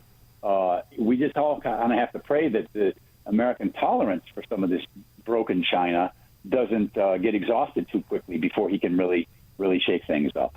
Well, one of the things that he's done, in addition to Doge, which was, I agree with you, I think that was a clever approach to dealing with the conversation about spending. The other thing he's done, he has put a bunch of people in his cabinet that, number one, have that same attitude and are constructively working with Doge and competing with one another. I save this much, I cancel these ridiculous contracts, and so on and so forth. And that's been encouraging. And they're also good communicators, many of them. So they are unafraid, because they're not standing for re-election in part, but they are unafraid to make the case for the spending cuts that should happen within their agency. They're unafraid to take on the propagandists in the D.C. press corps and on the left, and I repeat myself. And they're just that needs to be sustained too. It does. And let's not get too gloomy here. Some amazing things are happening. Listen, when I was in office 15 years ago, we knew that the education department was just riddled with unnecessary and foolish bureaucracy and would have loved to shrink it. I mean, it's been on the to-do list for conservatives for literally decades to do something about the education department. But none of us got anything done, partly because there wasn't a mandate. Well, today, the education department is on a track to a very, very different place. And it wasn't simply the kind of the brass balls of Donald Trump and his cabinet that made this possible. It was also the overreach of the previous administration. I mean, let's remember that the Biden guys used the education department to ram all kinds of crazy sex and race ideologies into K-12 schools that really ticked parents off. They also used the education department to attempt to forgive trillions of dollars of college loans without any sort of legal basis for doing this. And those were tipping points. Those convinced the public, okay, this kind of nice, innocuous-sounding education agency, who could be against that, is actually out of control. It's got to be put onto a leash. So good things have happened, and I think more good things will happen. Always in politics, you have to moderate your expectations. You're never going to get, the full glass. You have to accept the half glass, and we just have to have some stamina here to keep chugging away. Well, let's talk about the Transportation Department, in particular air traffic control, because you mentioned them in your new book, My West Wing. Yes, Amy, thank you for raising that. It's such a frustration for me. Early this year, as you remember, there was the horrible crash at National Airport that killed 67 people. There were 2 or 3 other fatal crashes. And then I started looking up the numbers. There were about 50 close calls with airliners every single month in this country. There was a terrible one in Chicago, actually, on February 25th, where a Boeing airliner with 125 people was coming down. And then just as it was about to touch its wheels, a private jet pulls in front of it. And thank God the pilot was able to pull up and get out of it. But this sort of thing happens a lot. And it isn't just, life-endangering things. It also is the case that there's just a huge amount of foolish waste and inefficiency. Would you believe, I just looked up these numbers, 37% of all U.S. flights were delayed, at least partially delayed or canceled in 2024. So we have a crazy, inefficient air traffic system. And guess who runs it? The federal government. And this just drives me nuts because I was aware of this 15 years ago. I mean, we're reading these news stories as if people are just discovering that there are floppy disks and green screens and all this outdated technology in those FAA towers. Folks, they have been there forever. I'll never forget when I went over for a briefing at the Transportation Department, and they said they're rolling out Next Gen, which is their big technology modification. That was back in 2008. This is almost 20 years later, and they're still rolling out. Slow roll, yeah. Slow roll, to say the least. Listen, folks, our cars have better satellite-based navigation than airplanes have. Airplanes are literally navigated now by voice radio, which is a 1950s technology, and two-dimensional radar and binoculars. I mean, when you're on the ground, the guys up in the tower are using binoculars to sight things. This is antique technology. There's absolutely no excuse for it other than bureaucratic, kind of dithering, and it's high time for us to move on. And let me just anticipate here. I'm thinking some of our listeners are probably saying, well, they probably starved the FAA for money. Yes, right. Couldn't update. So I looked up those numbers too, Amy and Dan. The FAA in the last year I was in the White House had a $14 billion budget. Today it's up to $27 billion. They got plenty of money. That's not their problem. Yeah, it's almost like Sean Duffy needs to narrate a documentary film about the FAA, and we need distribution. I need to show people they see some of the columns or the reports, but you need to actually put it into like a consumable video product so you can see just how ridiculous this is. And as budgets double and nothing changes, and maybe that's an argument not only for reductions in spending and coming from that side of it, but also saying, you know what, the only way we're going to get people's attention, other than finding ways to really reduce headcount, and you saw the hysteria that instigated. But on the other side, the federal government just doesn't need all of the money they extract from the American people, and so one of the only ways to create the discipline is to change the way money flows and who gets to make spending decisions. So money needs to start flowing out of D.C. and back into the pockets of the people who earned it. And let's really have the conversation, particularly with all these talented communicators, about dramatically reducing the income tax rates, or maybe eliminating them altogether. And, in other sort of revenue streams for the government. All these tax eater politicians are always talking about this is going to generate so much more revenue from the government. That's bad news. You guys have too much, right? Totally. And listen, there are lots of other ways to solve the problems. I mean, the FAA is a perfect example. We need a different structure. Do you realize that the FAA is, at one and the same time, both running our air traffic control system as a business and also serving as the regulator who oversees and passes judgment on whether it's doing well or not? So it's this terrible conflict of interest. Now, what the Canadians and the Brits and the Germans and other people have done, they've spun off their air traffic control as either a business, either a private business, or as a nonprofit funded by fees. And that works much, much better. First of all, you get rid of the conflict of interest and you introduce some business disciplines to run this in an efficient way and to get the technology updated in less than 15 years and to get the head counts right and that sort of thing. So you're right. It's not just a matter of money. It's a matter of the right structure and solving the problem in the right way. And, this is a kitchen table issue. This isn't like defense spending, which is kind of an abstraction for all of us. There are people listening right now who missed a wedding because of some stupid air traffic control. There are people now who have had their lives risked in bad incidents in the air. This hits home. And it's a network failure that we shouldn't deal with. If you flip on your light switch and the lights don't come on, you say, what the heck? Well, you flip a switch at an airport and your flight doesn't arrive, and we say, oh, well, that's this light, that's the weather. It's not the weather. It's a bad federal government business. Carl Zinsmeister, Chief Domestic Policy Advisor to the President from 2006 to 2009, author of the recently released book, My West Wing, a very personal account of work in the White House and how to solve Washington's perpetual resistance to reform. My West Wing, Carl Zinsmeister. Carl, thanks for joining us. Appreciate it. My pleasure. Thank you. And he joined us on our turnkey.pro answer line. Connect with Dan and Amy using the AM 560 mobile app.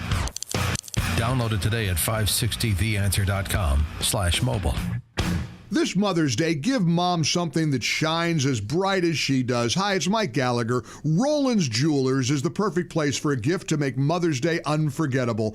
Roland's has such a beautiful selection of jewelry, and I'm a longtime customer of Roland's. I love this place, and I want you to make Mom feel truly special with a stunning Simon G necklace, a Roberto coin bracelet to match her style, or sparkling diamond stud earrings. I love that Roland's is family-owned, and I appreciate their expertly trained sales specialist. Roland's will help you find that perfect gift because Mom deserves jewelry she'll cherish forever. Visit Roland's Jewelers, downtown Libertyville, or RolandsJewelers.com. That's ROLLANDS, RolandsJewelers.com. Roland's Jewelers, a family-owned jeweler you can trust this Mother's Day, like I do. RolandsJewelers.com, or call them 847-918-7300, 847-918-7300, Roland's Jewelers.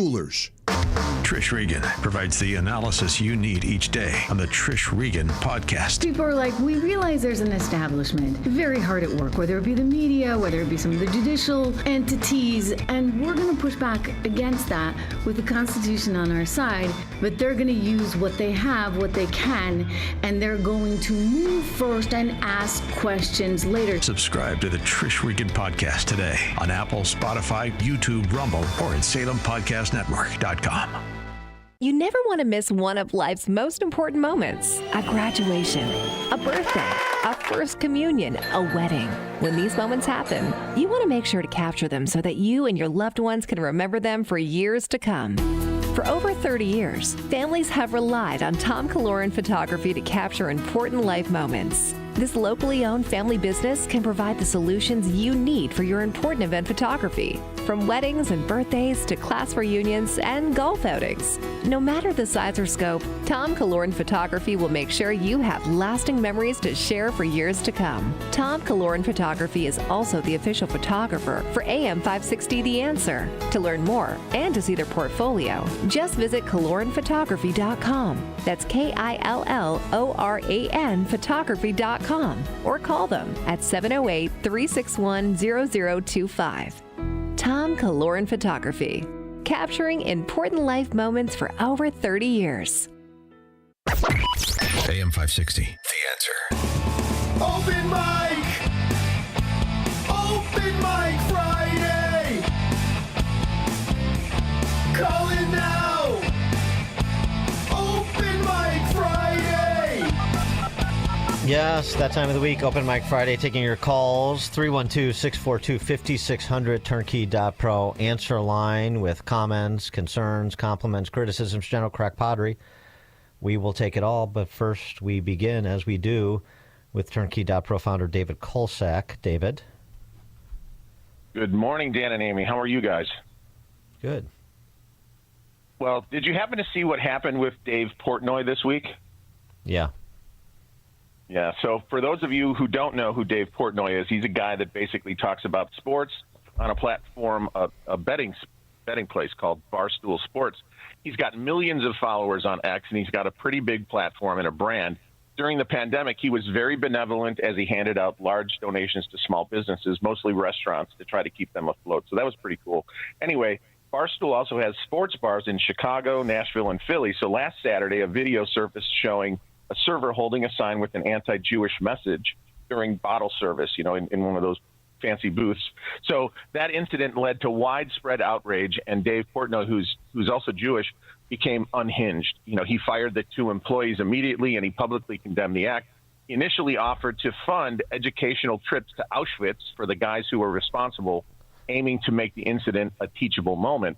But later he rescinded the offer to one of them after they denied responsibility. The incident also led to the suspension of two Temple University students who were believed to be involved.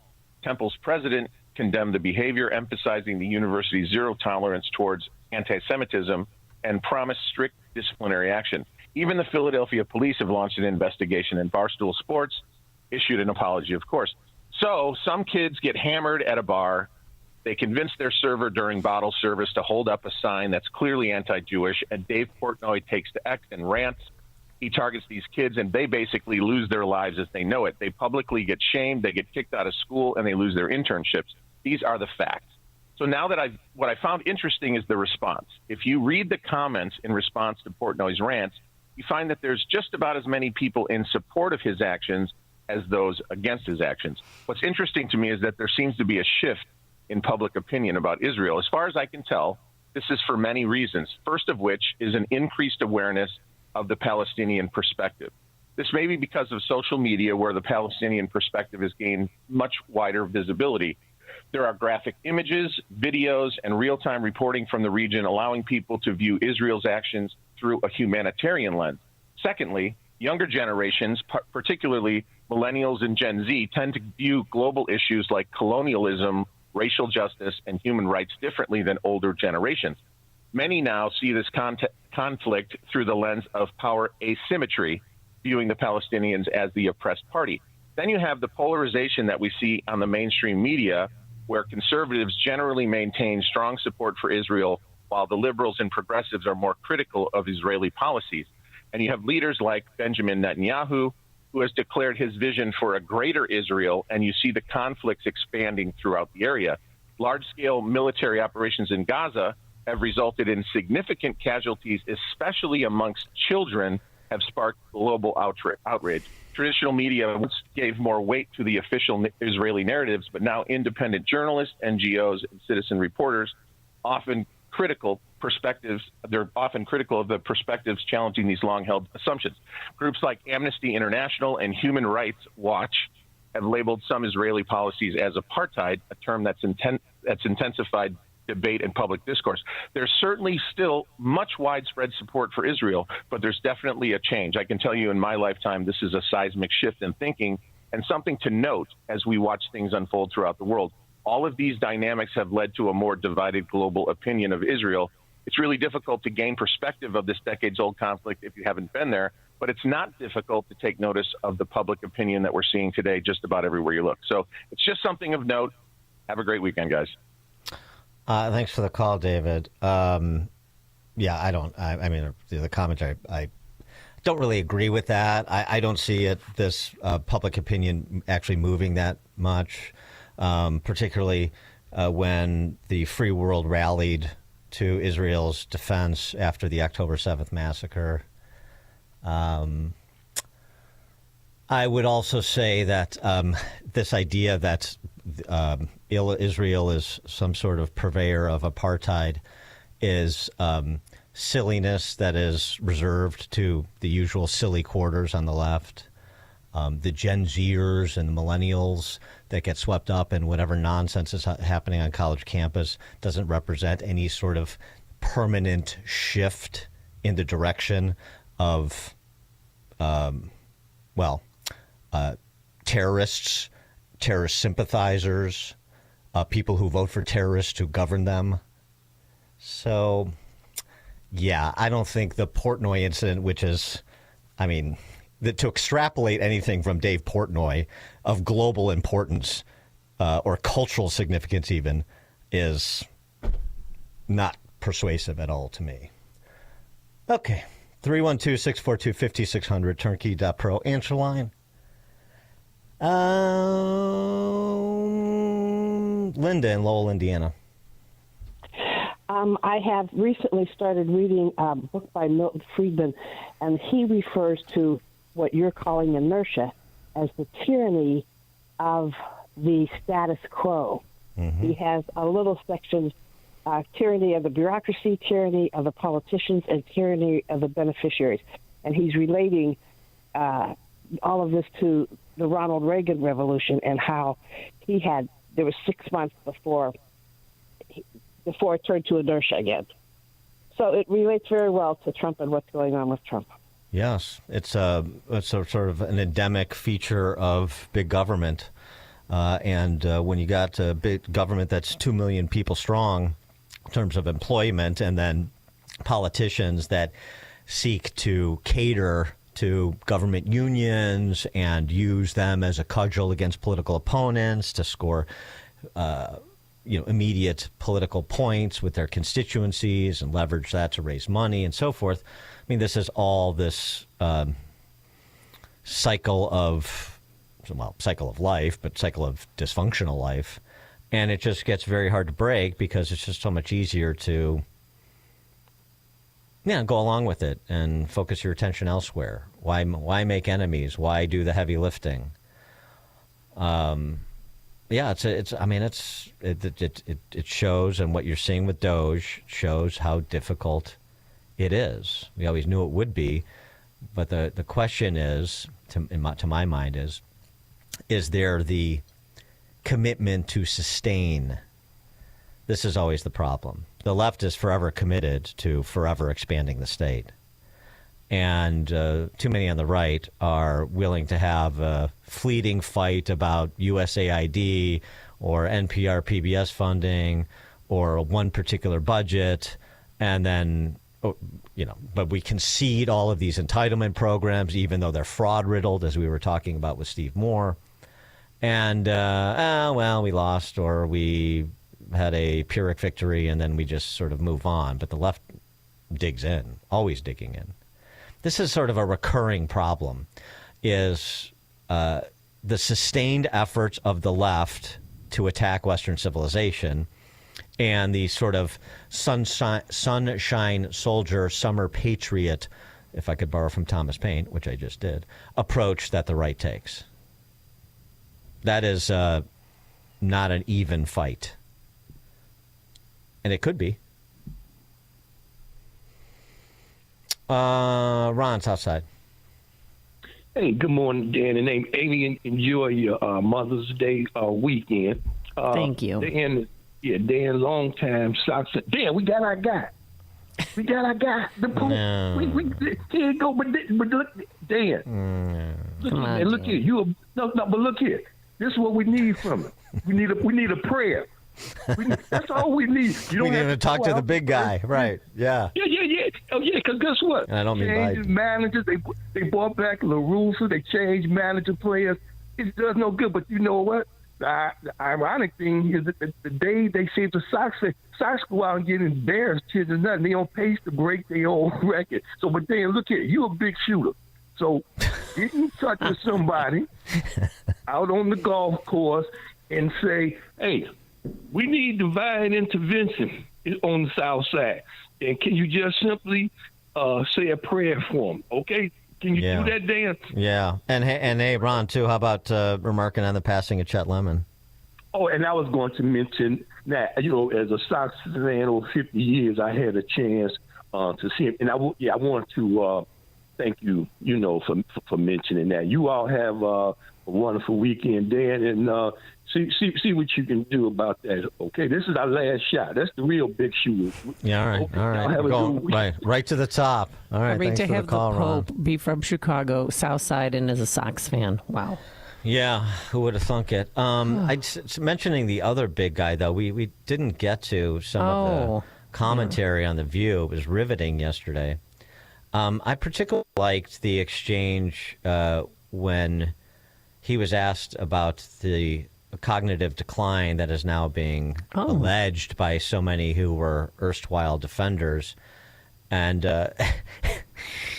His answer is awesome. Oh, his answer's awesome, and not to mention who has to intervene to help him. Mr. President, since you left office, there have been a number of books that have come out, deeply sourced from Democratic sources, that claim in your final year there was a dramatic decline in your cognitive abilities. In the final year of your presidency, what is your response to these allegations, or are these sources wrong? They are wrong. There's nothing to sustain that. Number one. Number two, think of what we were left with. We were left with a circumstance where we had an insurrection when I started. Not since the Civil War. We had a circumstance where we were in a position that the pandemic, because of the incompetence of the last outfit, end up over 1 million people dying. And we're also in a situation where we found ourselves unable to deal with a lot of just basic issues, and which I won't go into in the interest of time. And so we went to work, and we got it done. And one of the things I'm and Alyssa, one of the things I think is that the caretaker people who wrote intervenes. Those books were not in the White House with us, and they didn't see how hard Joe worked. He worked so hard. He worked so hard. Everybody works so hard. God, I'm so tired of listening to politicians tell us how hard they work. Night and day. There's no days off. He works so hard. Yes. But that was great. So he just is meandering randomly about things that he can remember. Pandemic, J6, insurrection. Oh, yeah. And he gets Carpet, lamp. He's talking to trained SEALs, too, so of course they're going to prop him up. But then it's great that Jill sees him veering off into deep water, and she has to intervene to save him from drowning. That was I call it Easter Bunny Land when he is wandering off, yes. Yeah. That would have been great if the Easter Bunny came from off stage and let him off. Oh, that would have been good. Dawn in Naperville. Hi, good morning. I just wanted to say thank you for having John Cass on as a guest host. That was a lot of fun. And just as a suggestion, what about if you have guest host of Mike North on with you guys on July 11th when the Mark Burley statue goes up? You guys can reminisce about, when we won the World Series. Maybe we'll get a special blessing from the Pope. Yeah. Wouldn't that be fun? No, we should get Mike North Burley. I mean, we don't have a whole lot else to look forward to with this season, probably, but maybe the Pope will bring a special blessing. Yeah. Mike North used to fill in a lot. Thanks for the call, Dawn. Back in the day. Oh, yeah? Yeah, he did. Yeah. He did for you once. He did a few times for the last co-host, my former radio marriage. Yeah, North is fun. That would be fun to do a show He's a good guy. North. Yeah. But I think he has a Fox show or something. There's some conflict there, if I recall. Oh, okay. Well, maybe we just get him on as a guest then. Yeah. To talk about the White Sox and the Pope. Yeah, and, the Pope. The Pope. And the Bear. Bears. Bob in Buffalo Grove. Bob. Good morning, Dan and Amy. Always good talking to you. I'm a retired structural engineer. I've heard that. Yeah. You're an engineer? No way. And I've been following the Obama building of the presidential center. And last night they had a big expose on primetime discussing it. And it was amazing to me, all the people that came forward that spoke on the project, but they didn't identify who they are and their affiliation with the project. It seems like there's a lot of problems there. Oh, you think? Man. And then, since even though I'm retired, I still get a lot of emails and subscribers to a lot of architectural and engineering publications. And I think you guys are aware of it, but they didn't mention it last night, the big lawsuit connected with the project. The one I'd like to know about is the $40 million lawsuit that the one of the contractors is filing against the design engineer.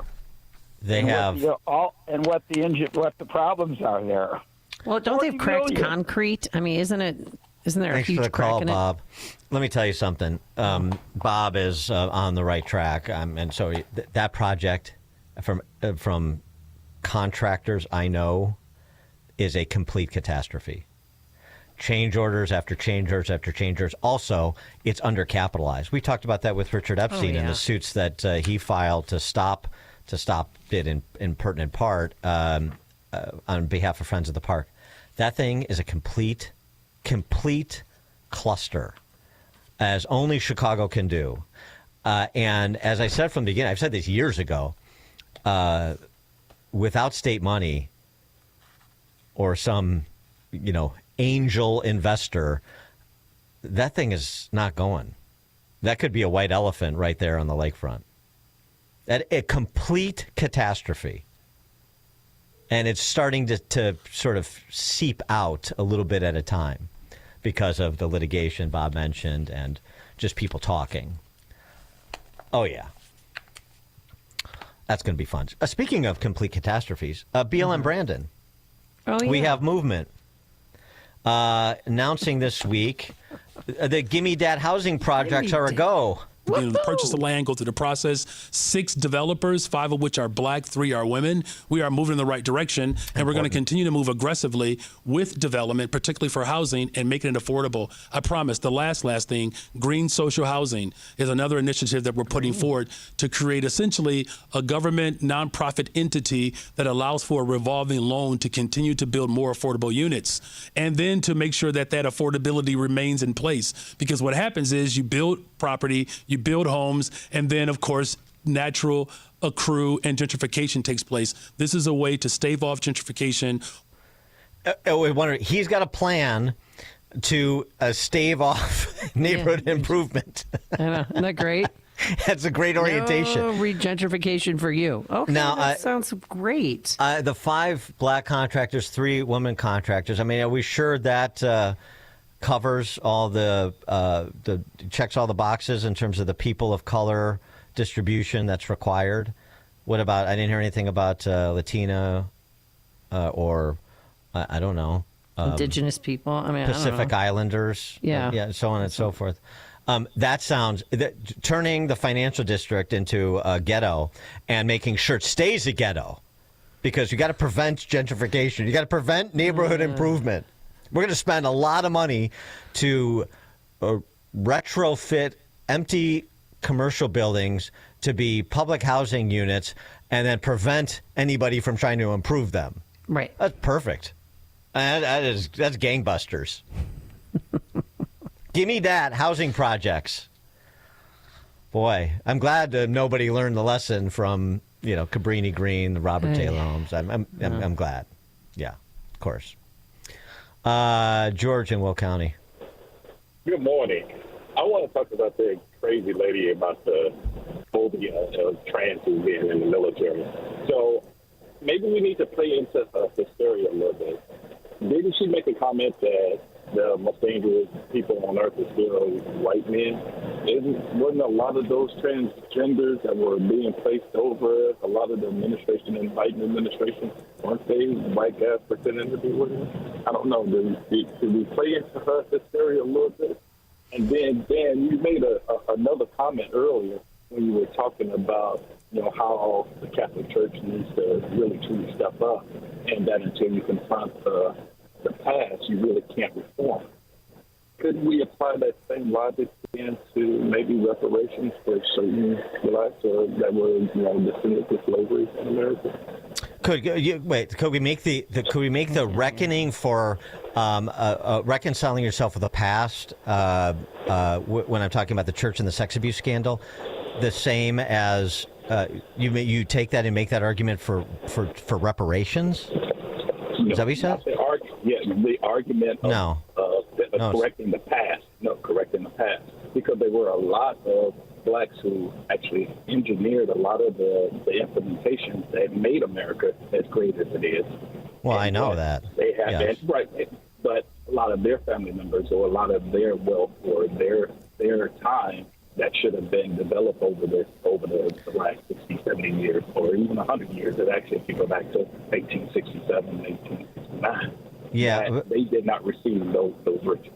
Yeah, but the difference, George, is I'm talking about bad actors, possibly bad actors who are alive today, and victims who are alive today. I'm talking about a reckoning that you can do in real time with the actual offenders and restitution for the actual victims.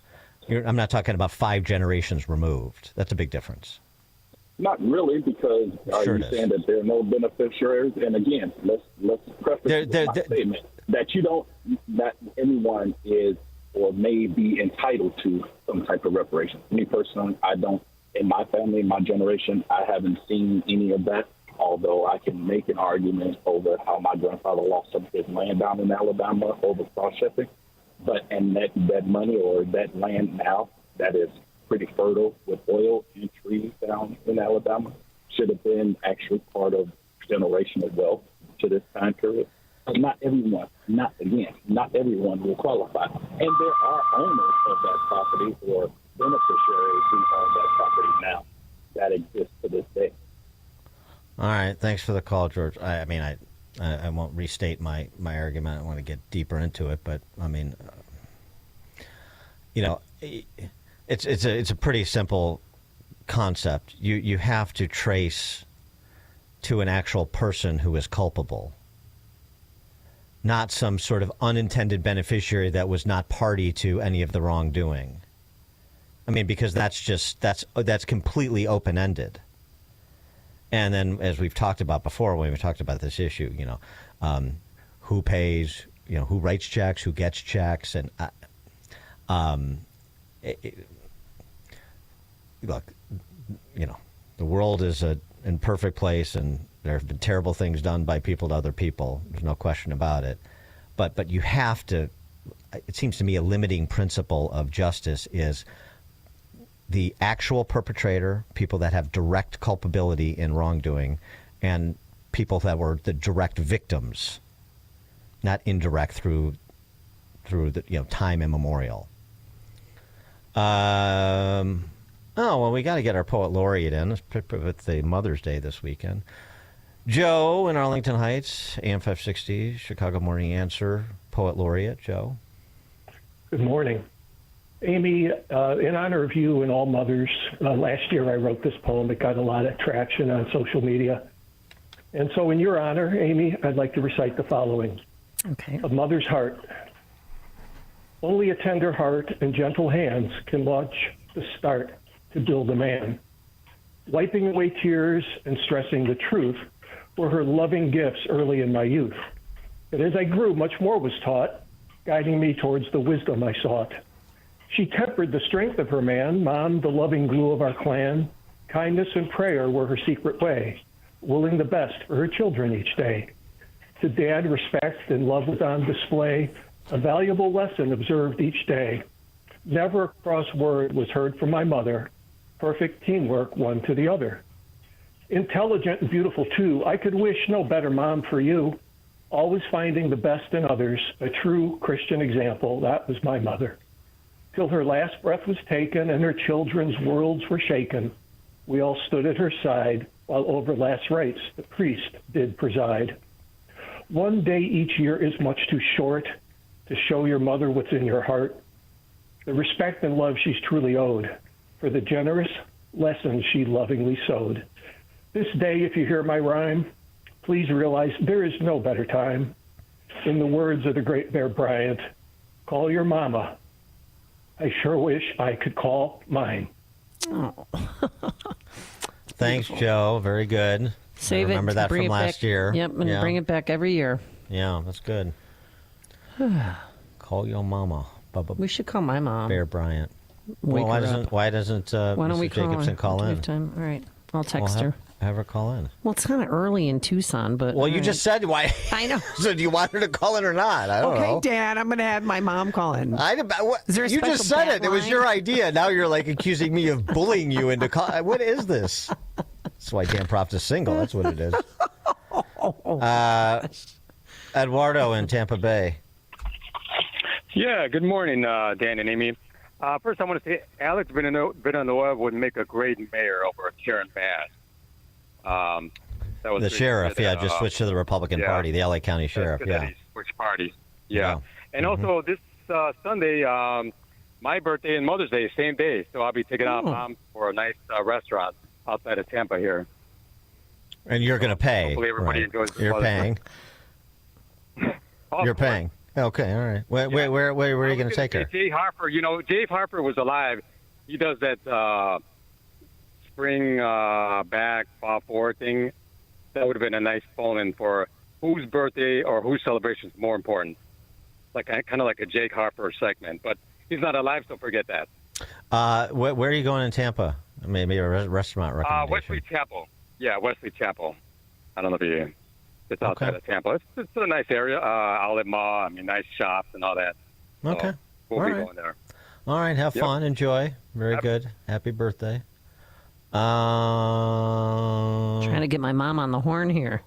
She's probably busy. She's probably out enjoying the desert.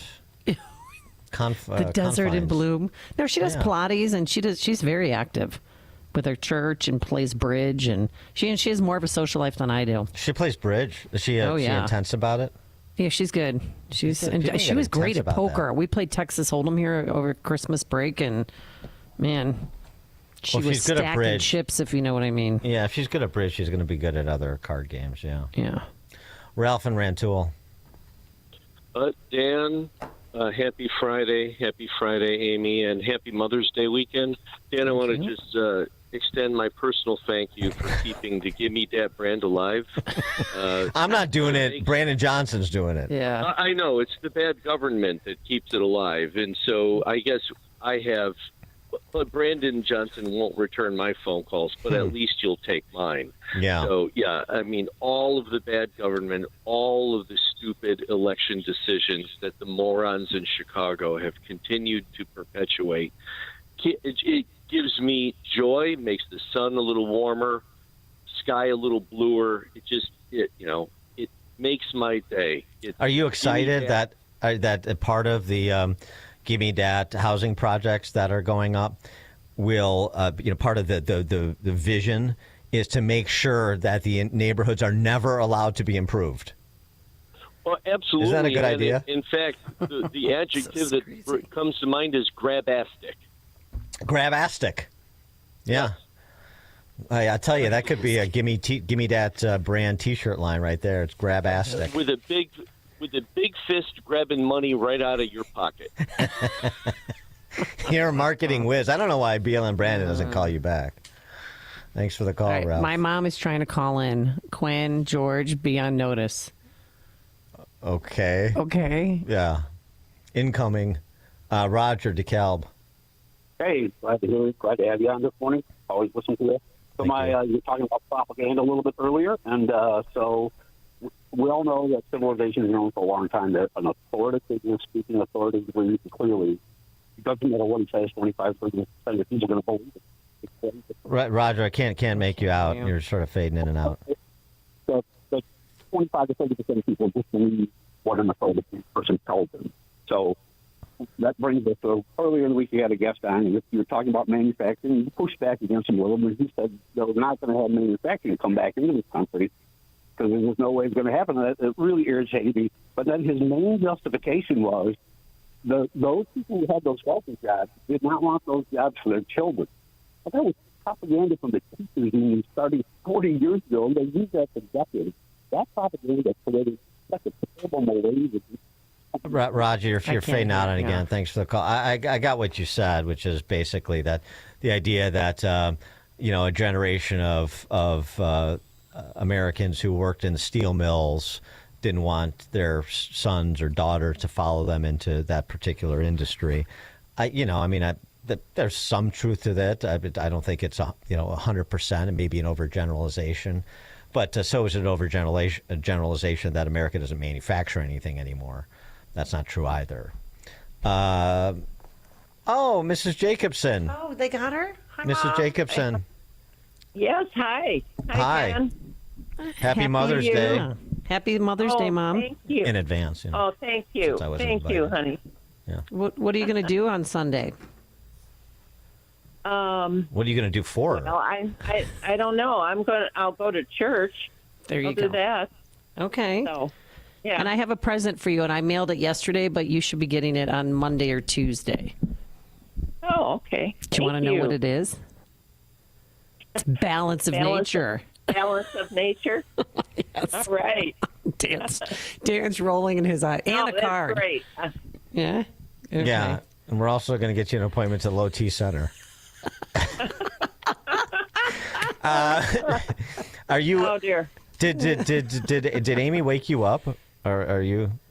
No, unfortunately, I was awake, and I've been trying to go back to sleep since 3:00.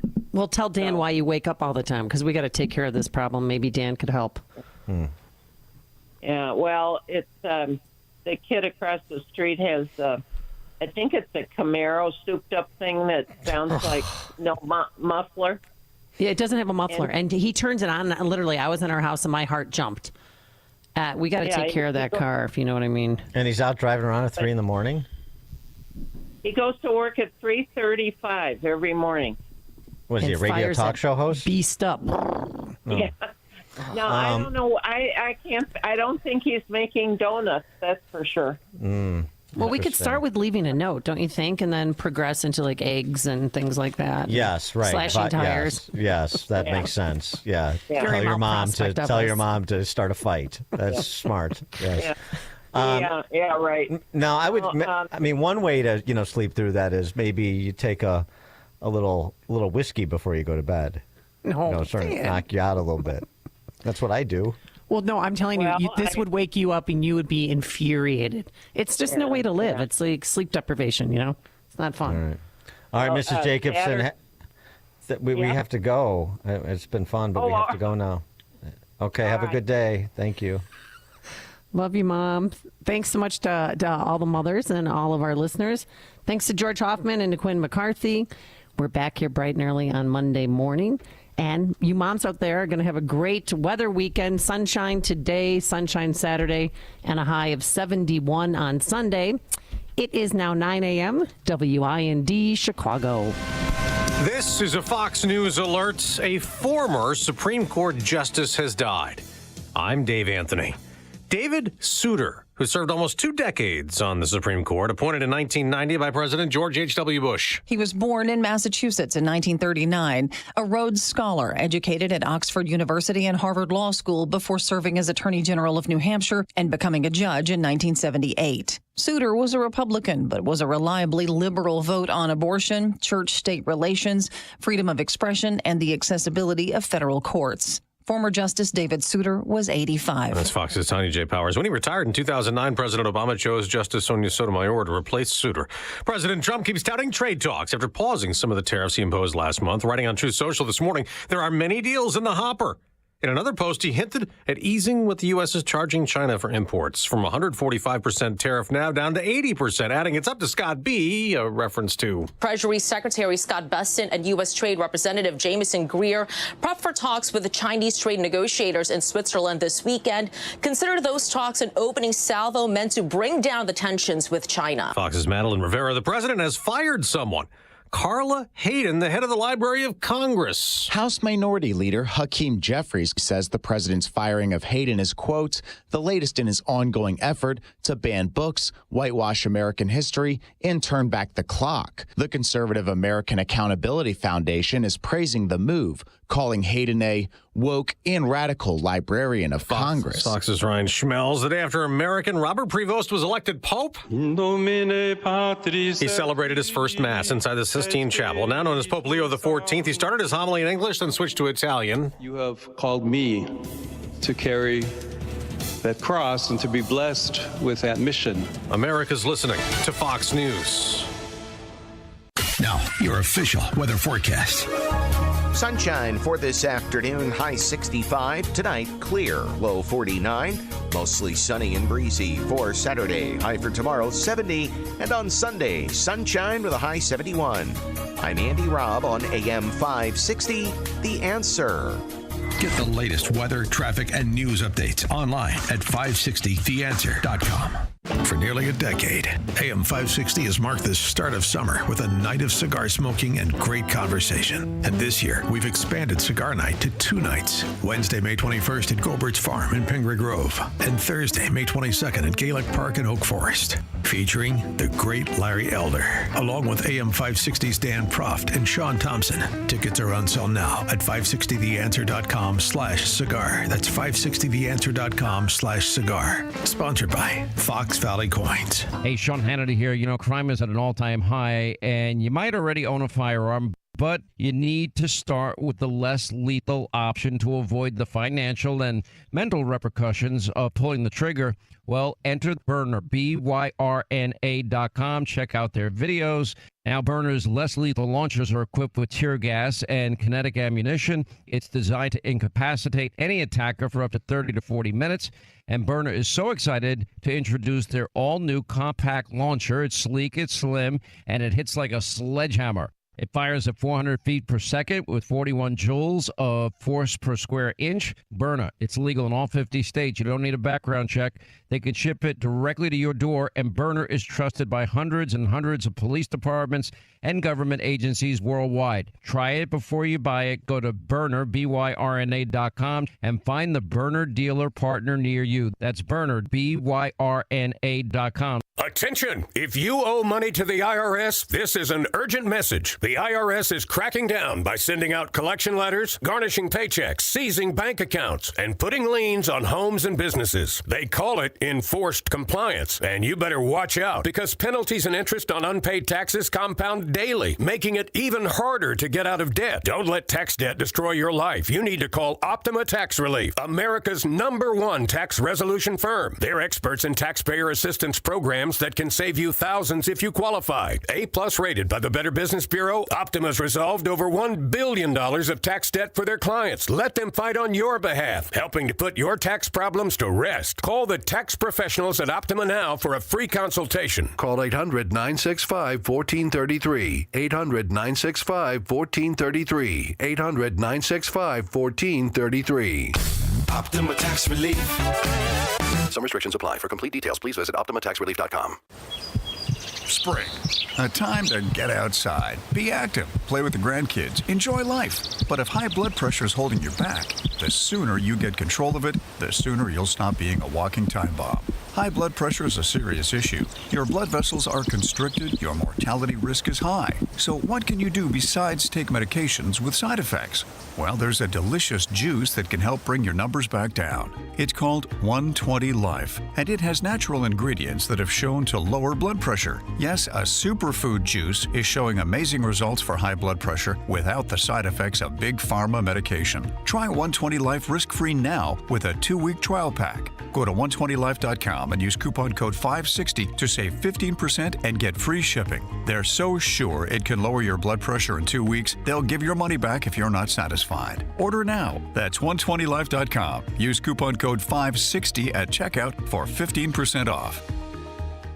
Salem News Channel is America's fastest growing conservative TV network. It's an absolute crazy day. Home to the largest lineup of free speech champions anywhere. Delivering in-depth insight and unapologetic opinion on today's biggest news stories. Americans aren't going to put up with this anymore. SNC brings you the news that matters, told with integrity and clarity. Watch Salem News Channel free 24/7 on your television. Stream now on Pluto TV.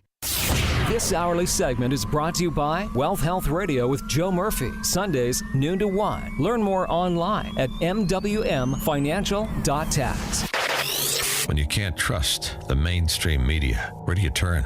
Get the answers from Mike Gallagher right now on AM 560. The Answer. Portions of the following program may contain pre-recorded material.